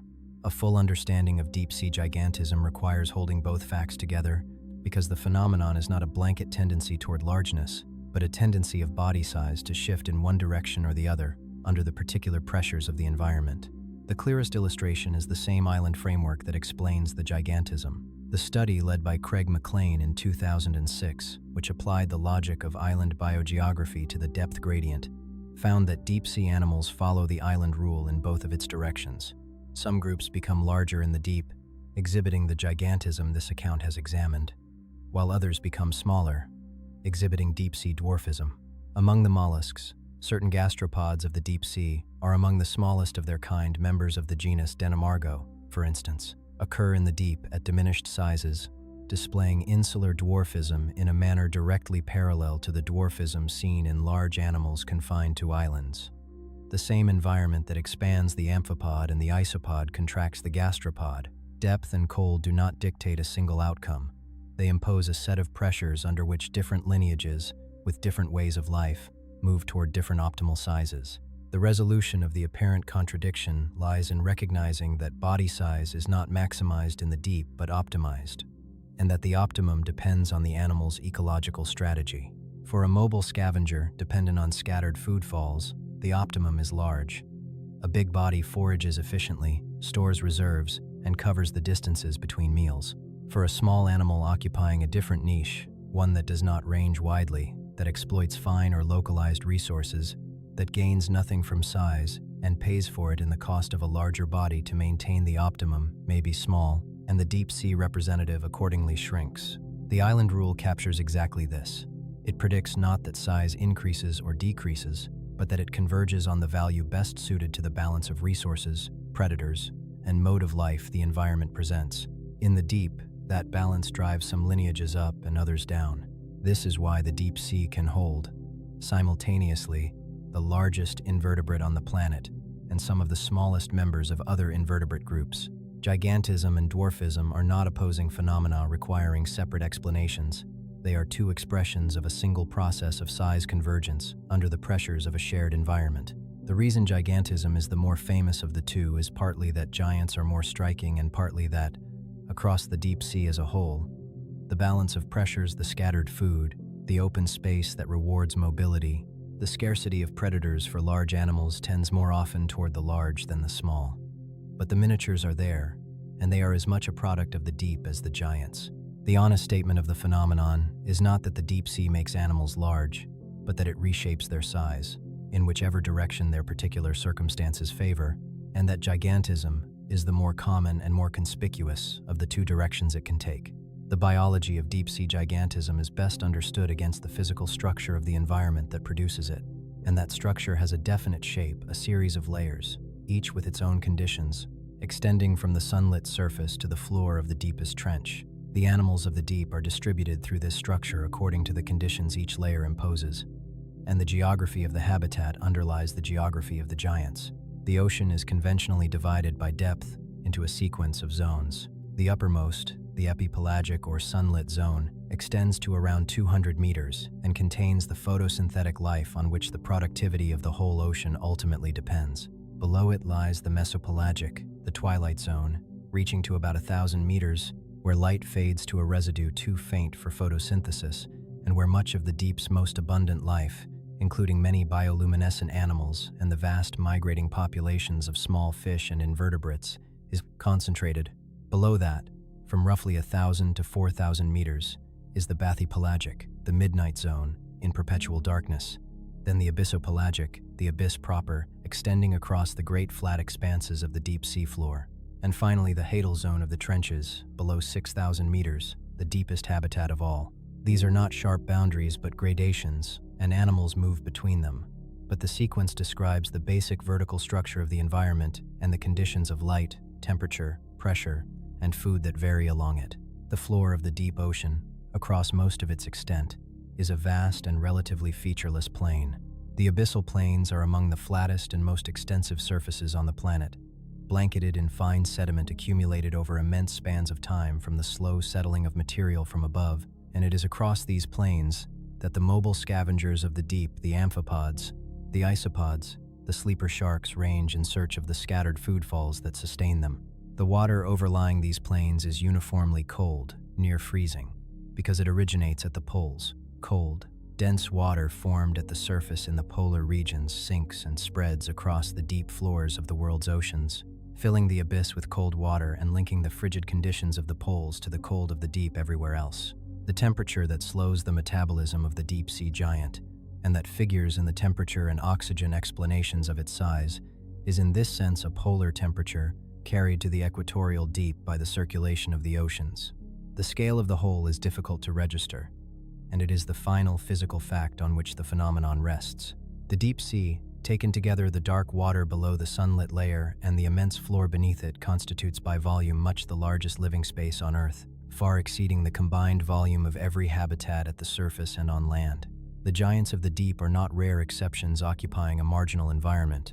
They are the inhabitants of the planet's largest habitat, one that happens to be almost entirely hidden from the surface world.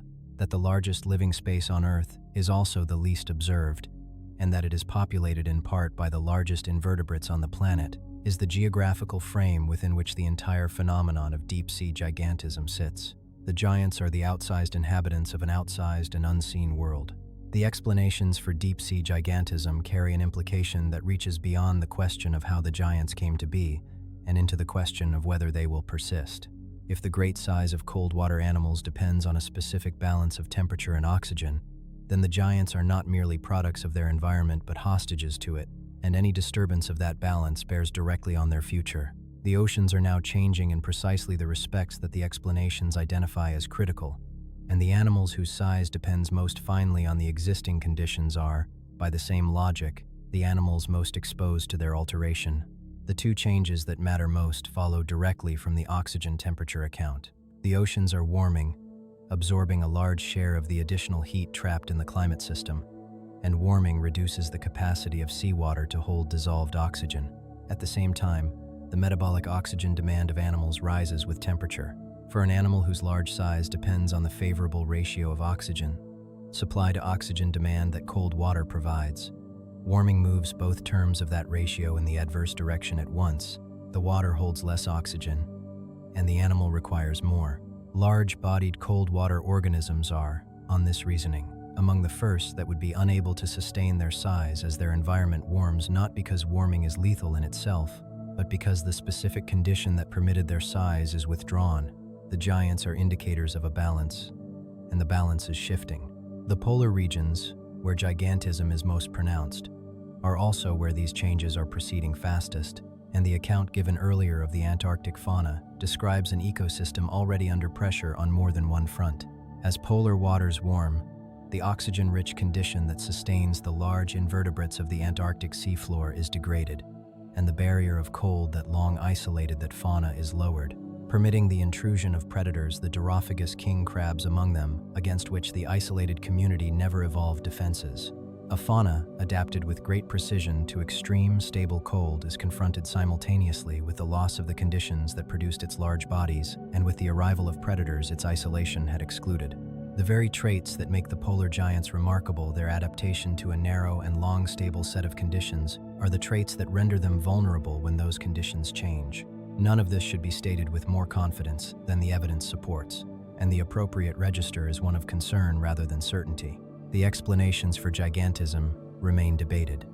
The responses of specific animals to warming and deoxygenation are difficult to predict, and the deep sea's very inaccessibility means that changes there are detected late and understood incompletely. What can be said is that the conditions identified by the leading explanations of deep sea and polar gigantism, cold temperatures and high oxygen availability, are precisely the conditions now being altered, and that the animals whose size depends most on those conditions are, in consequence, of particular concern. It is believed by many researchers that the animals of the cold oceans may be affected by climate change more than most other groups, because the balance of temperature and oxygen on which they depend is so fine. The giants of the deep, having been built by a specific equilibrium, stand to be among the clearest registers of its disturbance. Across this account, three principal explanations for deep-sea gigantism have been set out, each with its own evidence and its own limits, and it is worth drawing them together explicitly because the relationship among them is the key to understanding the phenomenon honestly. The three are not competing answers of which one must be correct and the others discarded. They are partial accounts, each valid within a certain domain, that together approximate a phenomenon no one of them explains alone.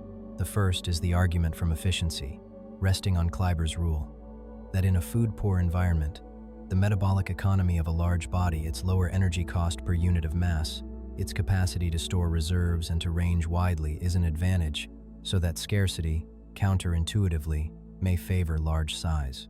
This account applies well to the mobile scavengers and hunters, the amphipods and isopods and sleeper sharks whose way of life is organized around locating scattered food. It applies poorly, or not at all, to animals that neither forage nor move to the sessile sponges, whose gigantism owes nothing to the efficiency of an active body. The second is the argument from temperature and oxygen, resting on Bergman's rule and the oxygen temperature hypothesis of Chappell and Peck, that cold water slows metabolism, extends lifespan, and holds more dissolved oxygen, releasing cold water animals from a constraint on size that limits their warm water relatives.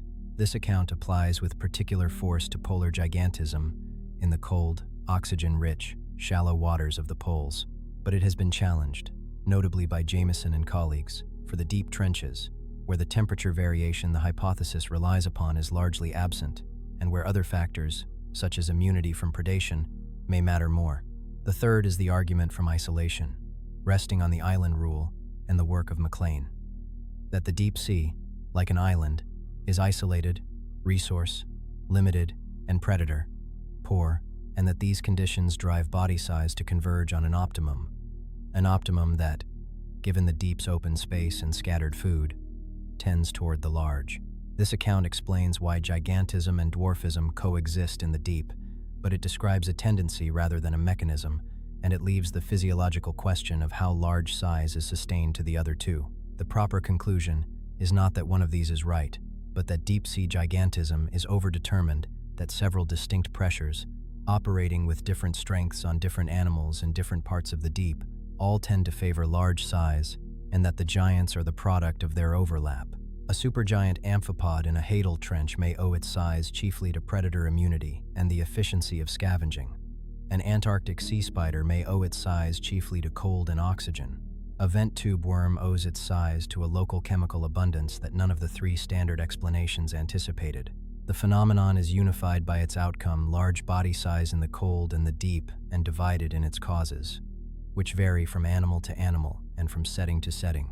That is not a failure of explanation, but an accurate description of a genuinely multiple phenomenon, and the persistent effort to reduce it to a single rule, whether Kleiber's or Bergman's or the island rule, is precisely what the evidence does not support. This is the honest state of the science, and it is worth stating plainly rather than resolving artificially. Deep-sea gigantism is real, repeated across many unrelated groups, and concentrated in the coldest and deepest waters. Its existence is not in doubt. Its explanation is genuinely unsettled. a matter on which qualified researchers continue to differ, with the best current understanding being that no single cause is responsible and that several overlapping pressures converge on the same result. An account that offered a tidy answer would misrepresent the field. The truthful account is that the deep sea builds giants by more than one route, that the routes are still being mapped, and that the animals themselves, most of them observed alive only recently, some not at all, are still yielding the evidence by which the question may eventually be settled. There is a quality to the deep sea and polar faunas, remarked upon repeatedly by the researchers who study them, that goes beyond the size of the individual animals. The communities themselves have an archaic character, an aspect of preservation, as though the deep and the cold retained forms and arrangements that the shallow, warm, fast-changing surface ocean long ago replaced. The account of the Antarctic seafloor given earlier described it as a kind of older world, dominated by giant invertebrates in the roles that fish occupy elsewhere. That description reflects a genuine feature of the environment, and it connects the size of the giants to the antiquity of the conditions that produced them. The connection runs through stability and isolation. The deep sea is among the most environmentally stable habitats on the planet. Below the reach of the seasons and the weather, its temperature, its darkness, and its pressure vary little over spans of time that would see the surface transformed. Environments that change slowly impose slow and consistent selection, and they permit the persistence of lineages and community structures that faster changing environments would have overturned. The Antarctic seafloor, isolated behind the barrier of the circumpolar current and stable in its extreme cold for millions of years, preserves a fauna that has evolved undisturbed for a very long time, slow-growing, long-lived, plant-like animals grown to great size over the course of stable ages. Some of the lineages prominent in the deep are themselves ancient. The glass sponges, which produce some of the largest sessile giants, belong to a group with a fossil record extending deep into the geological past, and their prominence in the modern deep reflects the persistence of an old form in a habitat that has changed little enough to sustain it. The relationship between antiquity and size is not accidental. The same conditions that make the deep a refuge for ancient forms, stability, cold, isolation, the slow tempo of life, are the conditions that produce gigantism, because they are the conditions that permit slow growth over very long lives. An animal that grows slowly in cold water and lives for centuries assembles a large body as the accumulated product of its longevity, and a habitat stable enough to support such lives over evolutionary time is also a habitat that preserves the lineages living them.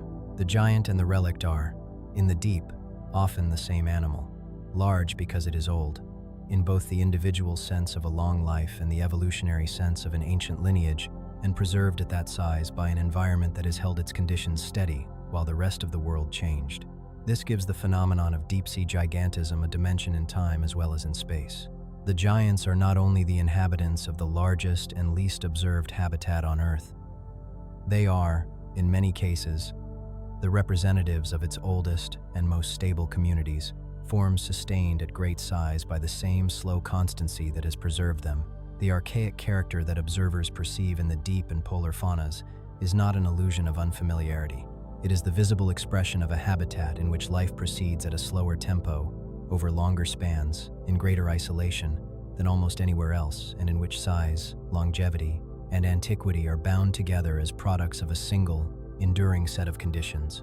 The traits that define the deep-sea giants' great size, slow growth, extreme longevity, and life in a vast and sparsely populated darkness converge on a problem that the account has not yet addressed, and that is central both to the biology of these animals and to their future. The problem of reproduction. An animal that is large, long-lived, and thinly distributed across an enormous and lightless space faces particular difficulties in producing the next generation, and the solutions the deep-sea fauna has evolved are among the most striking adaptations in the whole of animal biology. The first difficulty is simply finding a mate.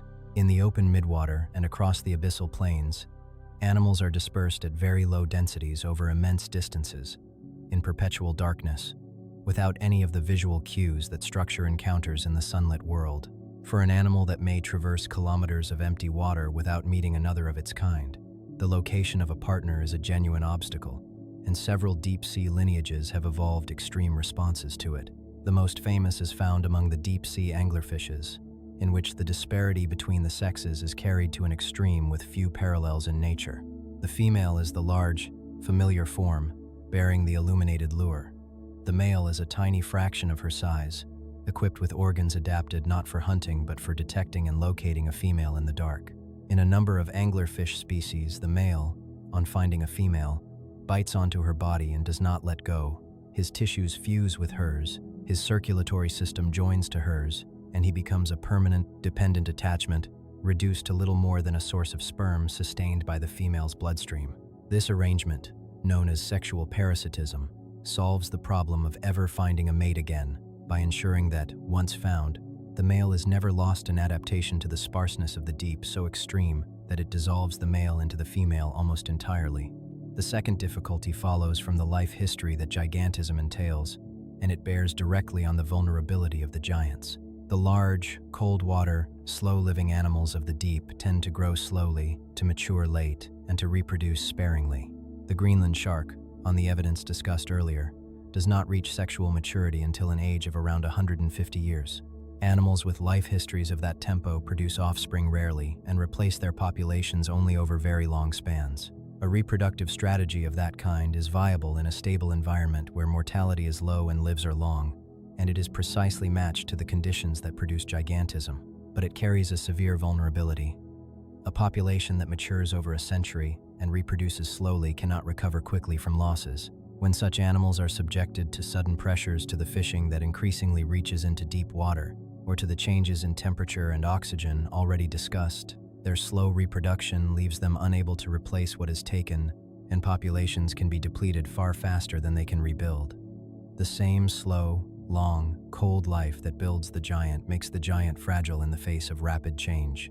The reproduction of the giants thus ties together the themes of this account and points them toward the future. The adaptations that allow large, sparse, long-lived animals to reproduce in the dark, the dwarf males, the sexual parasitism, the century-long approach to maturity are extraordinary solutions to the difficulties that great size and deep-sea life impose. But they are solutions calibrated to a stable and unhurried world, and they leave the animals that depend on them poorly equipped for a world changing at speed.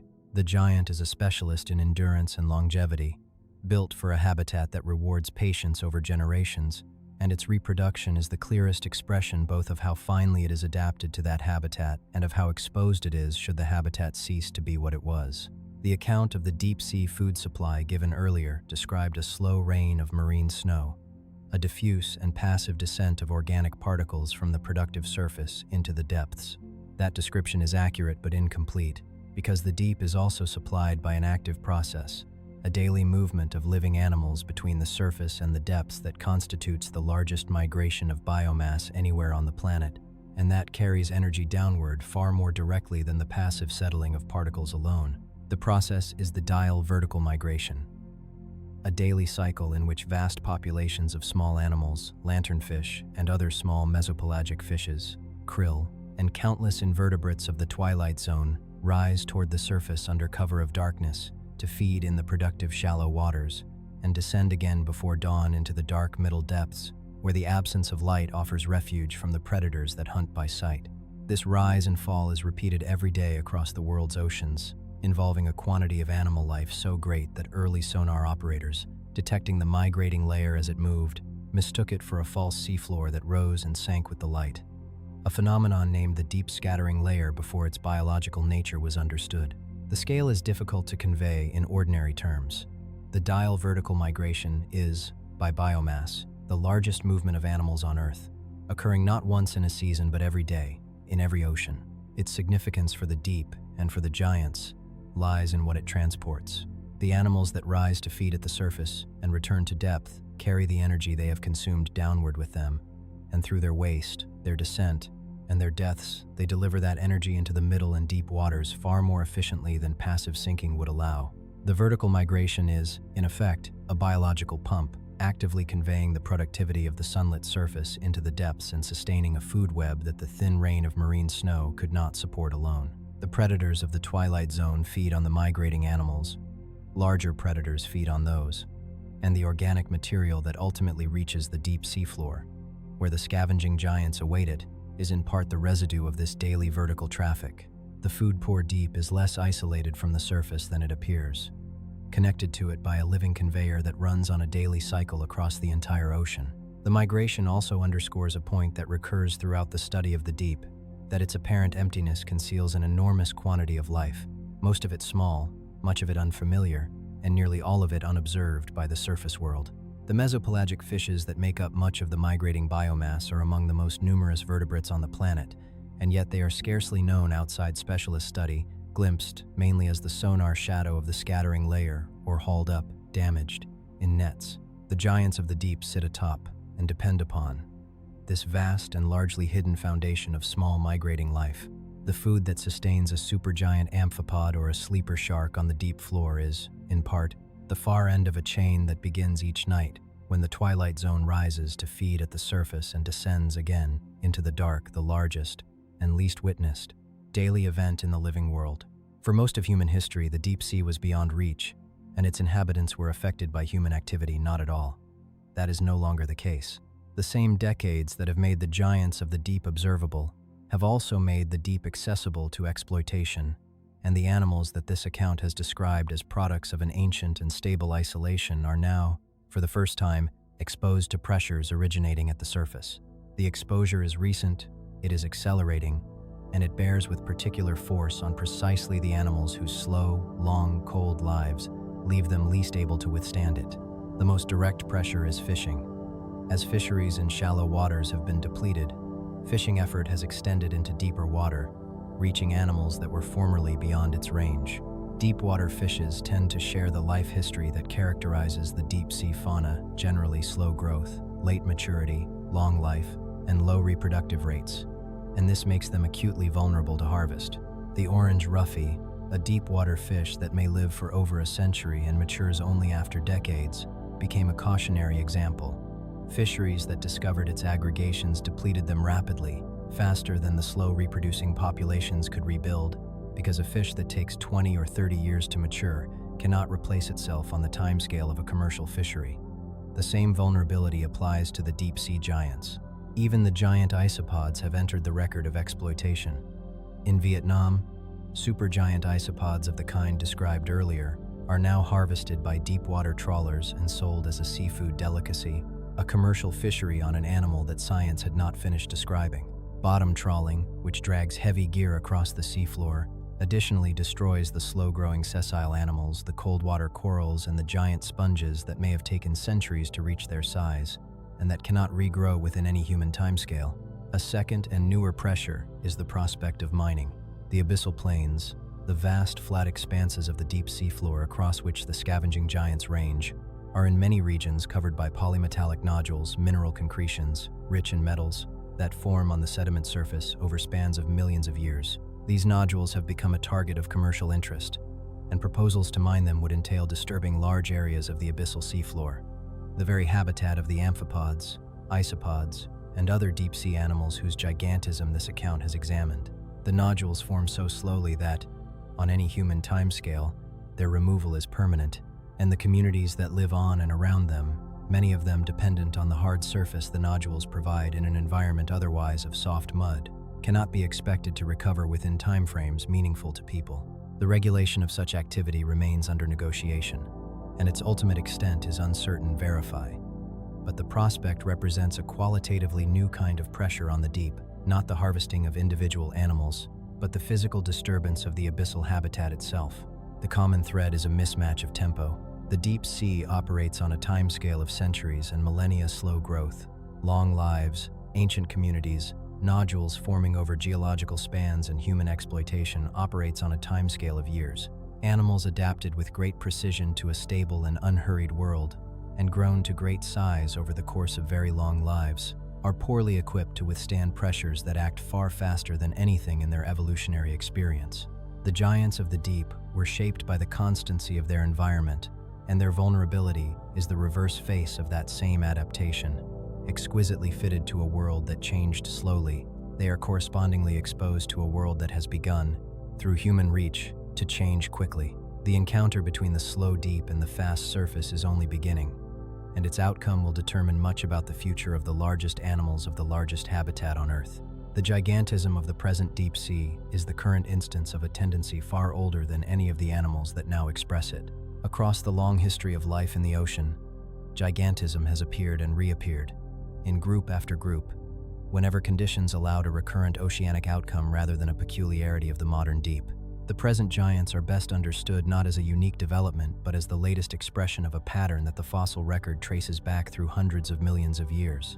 The pattern is old enough to reach nearly to the beginnings of complex animal life. In the Cambrian period, more than 500 million years ago, when most animals were small, the ocean already contained forms that were giants by the standard of their time predators, such as Anomalocaris, which at lengths approaching a meter, towered over the millimeter and centimeter fauna around it. An outsized hunter in a world of small prey. Later eras produced their own oceanic giants among the invertebrates.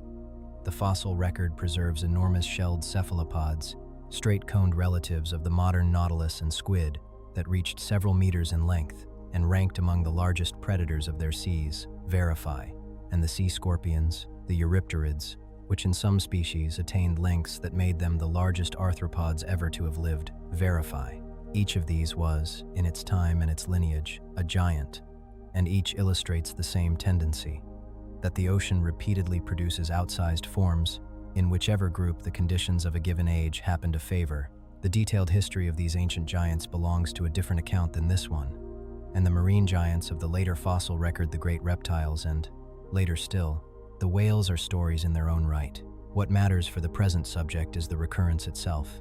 Gigantism in the sea is not a single event, but a repeated one, arising independently in unrelated groups across vast spans of time, wherever an environment offered the combination of permission and reward that large size requires. The buoyancy of water, which relaxes the structural limits on size that constrain life on land, has always applied. And in era after era, some group of ocean animals has grown to fill the large-bodied roles that the sea makes available. The modern deep-sea giants, the colossal squid, the supergiant amphipod, the giant tube worm, are the current occupants of a category that the ocean has maintained, under one lineage or another, since animal life began. Seen against that history, the phenomenon this account has examined acquires its proper proportion, and it is the proportion with which the account will close. Deep-sea gigantism is not an anomaly to be explained away. It is the present-day form of one of the ocean's oldest and most persistent tendencies, expressed now in the cold and the dark of the deep, because that is where, in the present age, the conditions that favor great size are concentrated. The giants of the deep are the current answer to a question the ocean has been answering for 500 million years. What animal will grow to fill the large-bodied roles? The sea leaves open, and they will not be the last. The recurring theme of this account, that the deep sea is the least observed habitat on Earth and its inhabitants among the most partially known, has a forward-looking corollary that deserves statement in its own right. The catalog of the deep is not merely incomplete, but actively, rapidly expanding, and much of what the deep contains has almost certainly not yet been found. The discovery of deep-sea life is not a finished enterprise being tidied at the edges. It is an open frontier, and the pace of recent findings suggests how much remains unknown. The evidence of that openness is in the dates that recur throughout this account. The colossal squid, the heaviest invertebrate on the planet, was filmed alive for the first time in 2025. A supergiant isopod, a large animal in a long-studied genus, was formally described as a new species in 2025. The true geographic range of the supergiant amphipod, the recognition that it may occupy something approaching half the world's seabed, was established in 2025. The Great Siphonophore off Western Australia was recorded in 2020. The bone-eating worms of the whale fall were discovered only in 2002. Across the span of a single generation, the deep has yielded first observations of animals it had held unseen for the entire prior history of their study, and new species continue to be described at a steady rate. Estimates of how many deep-sea species remain undescribed vary widely, but there is broad agreement that the described fauna represents only a fraction of what exists, and that the majority of the animals of the deep sea have not yet been named. Verify. This has a specific implication for the subject of gigantism, and it is one that should be stated with appropriate restraint. If the census of the deep is so incomplete, then the catalog of its giants is incomplete as well, and the largest known examples of many groups may not be the largest that exist. The history of the colossal squid is instructive here. An animal known for a century almost entirely from the beaks left in the stomachs of sperm whales, whose living form was a matter of inference until the present decade, and whose maximum size remains uncertain because so few individuals have ever been examined. It is entirely possible that larger individuals of known giants and entirely unknown giants of undescribed species inhabit the deep and have simply not yet been encountered. This is not speculation of the fanciful kind, not a claim that legendary monsters await discovery, but the straightforward consequence of the fact that the largest habitat on Earth has been directly examined only in small and scattered fragments. What is known of the deep-sea giants is bounded by what has been observed, and what has been observed is a small sample of a very large and very poorly explored world. The provisional character of the whole subject is therefore not a temporary limitation to be resolved, but a permanent feature of the study of the deep, at least for the foreseeable future. Every account of deep-sea gigantism, including this one, describes a phenomenon known through incomplete evidence, drawn from an environment sampled only in part, concerning animals many of which have been seen alive only recently, and some of which have surely not been seen at all. The catalog is open, the exploration continues, and the giants described here are those that the limited reach of human observation has so far happened to encounter. Others, in all likelihood, remain in the dark not as monsters, but as animals, inhabiting the largest and least known space on the planet, awaiting the slow extension of the means by which the deep is examined. A difficulty has shadowed nearly every figure quoted in this account, and it deserves direct treatment because it explains why the sizes of deep-sea giants are so frequently misstated and why the honest figures are so often smaller than the famous ones. Measuring the size of an animal that lives kilometers beneath the surface, that is encountered rarely and usually dead or damaged, and that may never have been captured intact, is a genuine scientific problem, and the numbers that result carry uncertainties that popular accounts routinely discard. The gap between what is confirmed and what is claimed is not a matter of exaggeration for its own sake. It is a direct consequence of how, and how seldom, these animals can be measured. The colossal squid is the clearest case. Its confirmed maximum total length, measured on preserved specimens, is on the order of 4 meters. The figures that circulate widely, 7 meters, 10 meters, and beyond, are not measurements of any animal but extrapolations, most of them derived from the sizes of beaks recovered from the stomachs of sperm whales. A beak is a hard, durable structure that survives digestion when the soft body does not, and the relationship between beak size and body size, established from the few complete specimens available, can be used to estimate the dimensions of an animal known only from its beak. But such estimates compound the uncertainties of a small reference sample with the assumption that the relationship holds at the extremes, and they yield figures far less secure than a direct measurement. A further complication attends even the specimens that are recovered whole. The feeding tentacles, which contribute much of a squid's total length, shrink and distort during preservation, so that a length measured on a preserved animal may not reflect its dimensions in life, and different measurement conventions produce different figures for the same animal. The result is that the single most cited number about the largest invertebrate on the planet, its length, is also among the least reliable, and the confirmed figure is a fraction of the popular one. The problem generalizes across the deep-sea giants. The great siphonophore off Western Australia was measured not with any instrument applied to the animal, but by scaling its dimensions from video footage, a method that yields an order of magnitude rather than a precise value. The bigfin squid's length is estimated from the scaling of images captured at depth, with no captured specimen against which to check the figure, and its reported sizes accordingly carry wide uncertainty. The giant sponges and the largest tube worms are known from small numbers of measured individuals, and the largest recorded example of any of these animals is a matter of which specimens have happened to be encountered, rather than of any systematic survey of the population's true maximum.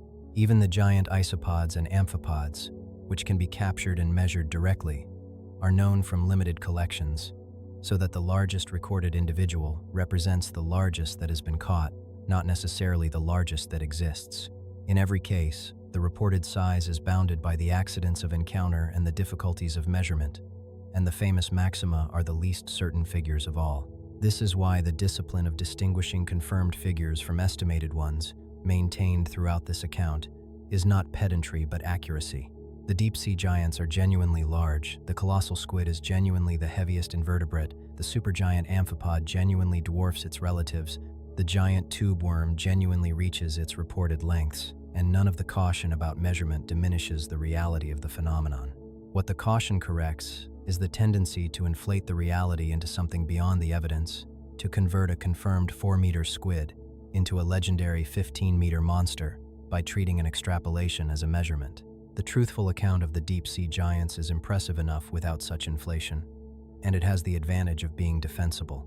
The animals are as large as the evidence shows them to be, which is very large indeed, and the honest figure stated with its uncertainty, distinguished from its extrapolation, is the one that respects both the animal and the difficulty of ever having measured it at all.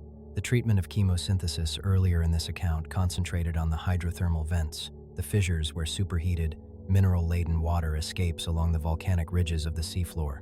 But the vents are not the only places where the deep sea generates its own energy, independently of the sun, and a second kind of chemosynthetic environment produces giants of its own animals that carry the connection between chemosynthesis, great size, and extreme longevity further than anything else in the ocean. These are the cold seeps, sites on the seafloor, often along the margins of continents, where chemically reduced compounds such as methane and hydrogen sulfide escape slowly from the sediment without the heat and turbulence of a hydrothermal vent. The fluids emerge cold rather than superheated, but they carry the same chemical energy, and around them the same chemosynthetic partnership develops bacteria extracting energy from the escaping compounds, and larger animals housing those bacteria and living on what they produce. Cold seeps sustain dense communities in the midst of the food-poor deep, supported, like the vents, by an energy source that owes nothing to sunlight. But where a hydrothermal vent is a violent and short-lived feature, active for perhaps decades before it seals and dies, a cold seep is stable and enduring, persisting in the same place across very long spans of time. That difference in the longevity of the habitat is written directly into the longevity of the animals that occupy it. The characteristic animals of the cold seeps are tube worms of the genus Lamellibrachia, relatives of the giant tube worms of the vents, and like them large, reaching lengths of 2 meters or more, and like them wholly dependent on symbiotic bacteria in place of any digestive system, drawing chemical fuel from the seep through root-like extensions buried in the sediment. But the seep tube worms differ from their vent relatives in the respect that matters most for this account. They grow with extraordinary slowness, and they live for an extraordinarily long time. The vent worm inhabits an unstable, short-lived environment and grows quickly to exploit it. The seep worm inhabits a stable and lasting one and grows slowly across a life of remarkable duration. Studies of Lamellibrachia have estimated the ages of individual worms at figures that place them among the longest-lived animals on the planet, lifespans on the order of 250 years, with some estimates extending considerably beyond that verify. A single seep tube worm, 2 meters in length, may have been growing, slowly and without interruption, for longer than most of the nations of the present world have existed. The cold seep worms are, in this respect, the clearest fusion of They are giants produced by chemosynthesis, their size supported by a local chemical abundance in an otherwise impoverished deep. They are giants produced by time, their length the accumulated record of a life measured in centuries, and they are giants produced by stability, sustained at that size by an environment enduring enough to permit so long a life. Chemosynthesis, longevity, and constancy. 3 of the factors this account has examined separately converge in a single animal, rooted in the cold seafloor and growing, across the span of centuries, on energy welling up out of the earth. Nor are the tube worms alone at the seeps.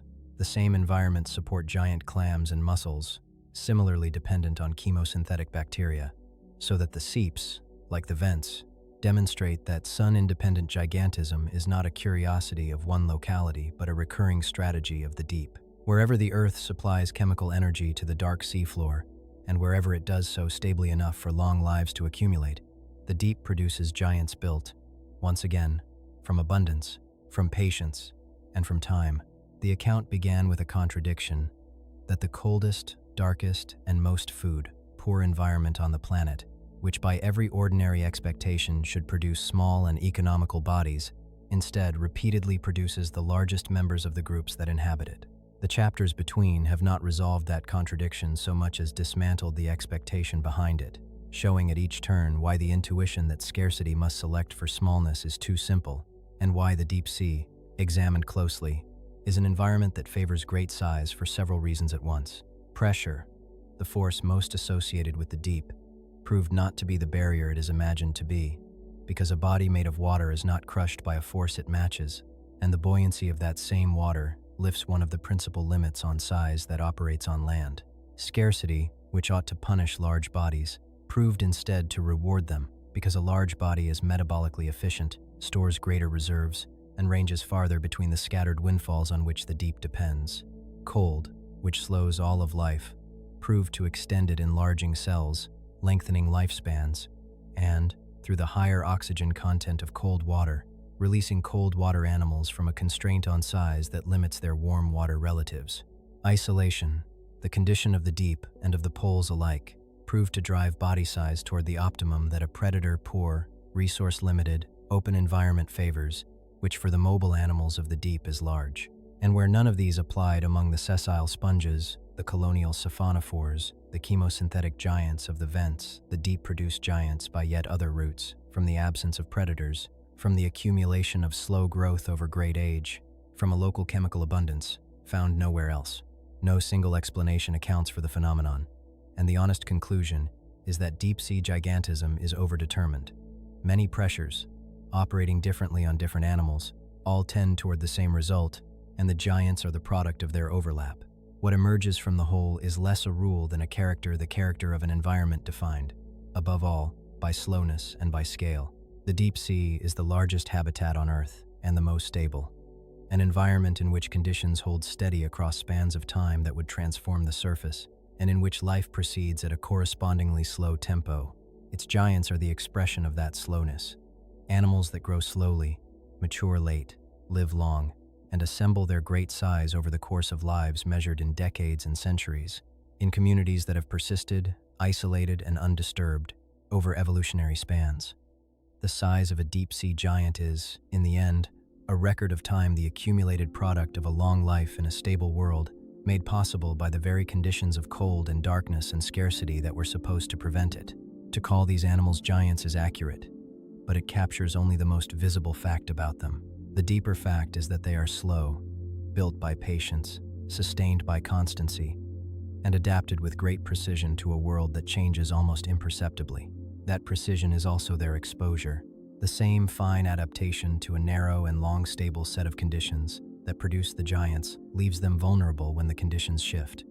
And the conditions are now shifting, the oceans warming, their oxygen declining, the isolation of the poles breaking down, and the reach of human exploitation extending for the first time into the deep. Animals fitted to a world that changed over millennia are confronted with change over years, and the traits that made them remarkable are the traits that make them fragile. The giants of the deep are, in this sense, a measure of their environment. Their existence marks the presence of a particular balance of cold and oxygen and stability, and their persistence or loss will mark whether that balance holds. They are the largest inhabitants of the largest habitat on Earth, and they are also among its most sensitive indicators, registering in their own survival the state of conditions that human observation can scarcely otherwise reach. The study of these animals remains young, incomplete, and open. The largest invertebrate on the planet was seen alive for the first time in the present decade. New giants continue to be described. The true extent of known ones continues to be revised, and the great majority of the deep, by any reasonable estimate, remains unexplored. What can be said with confidence is that deep-sea gigantism is real, that it recurs across unrelated groups in the coldest and deepest waters, and that it is the current form of a tendency the ocean has expressed, in one lineage or another, since animal life began. What cannot yet be said is the full explanation, or the full catalog, or the future, all of which remain, like the animals themselves, largely in the dark. Seen whole, the phenomenon returns a kind of proportion to the idea of size. In the deep sea, size is not an excess and not an anomaly. It is an accommodation, the shape that life takes when it is given cold, darkness, stability, and time, and asked to endure them. The giants are not the deep sea's exception. By the measure of that vast, slow, and ancient environment, they are among its truest expressions, and the ocean that built them keeps its slow and enduring time, as it has through every age of giants that has come before, and every age still forming in the dark.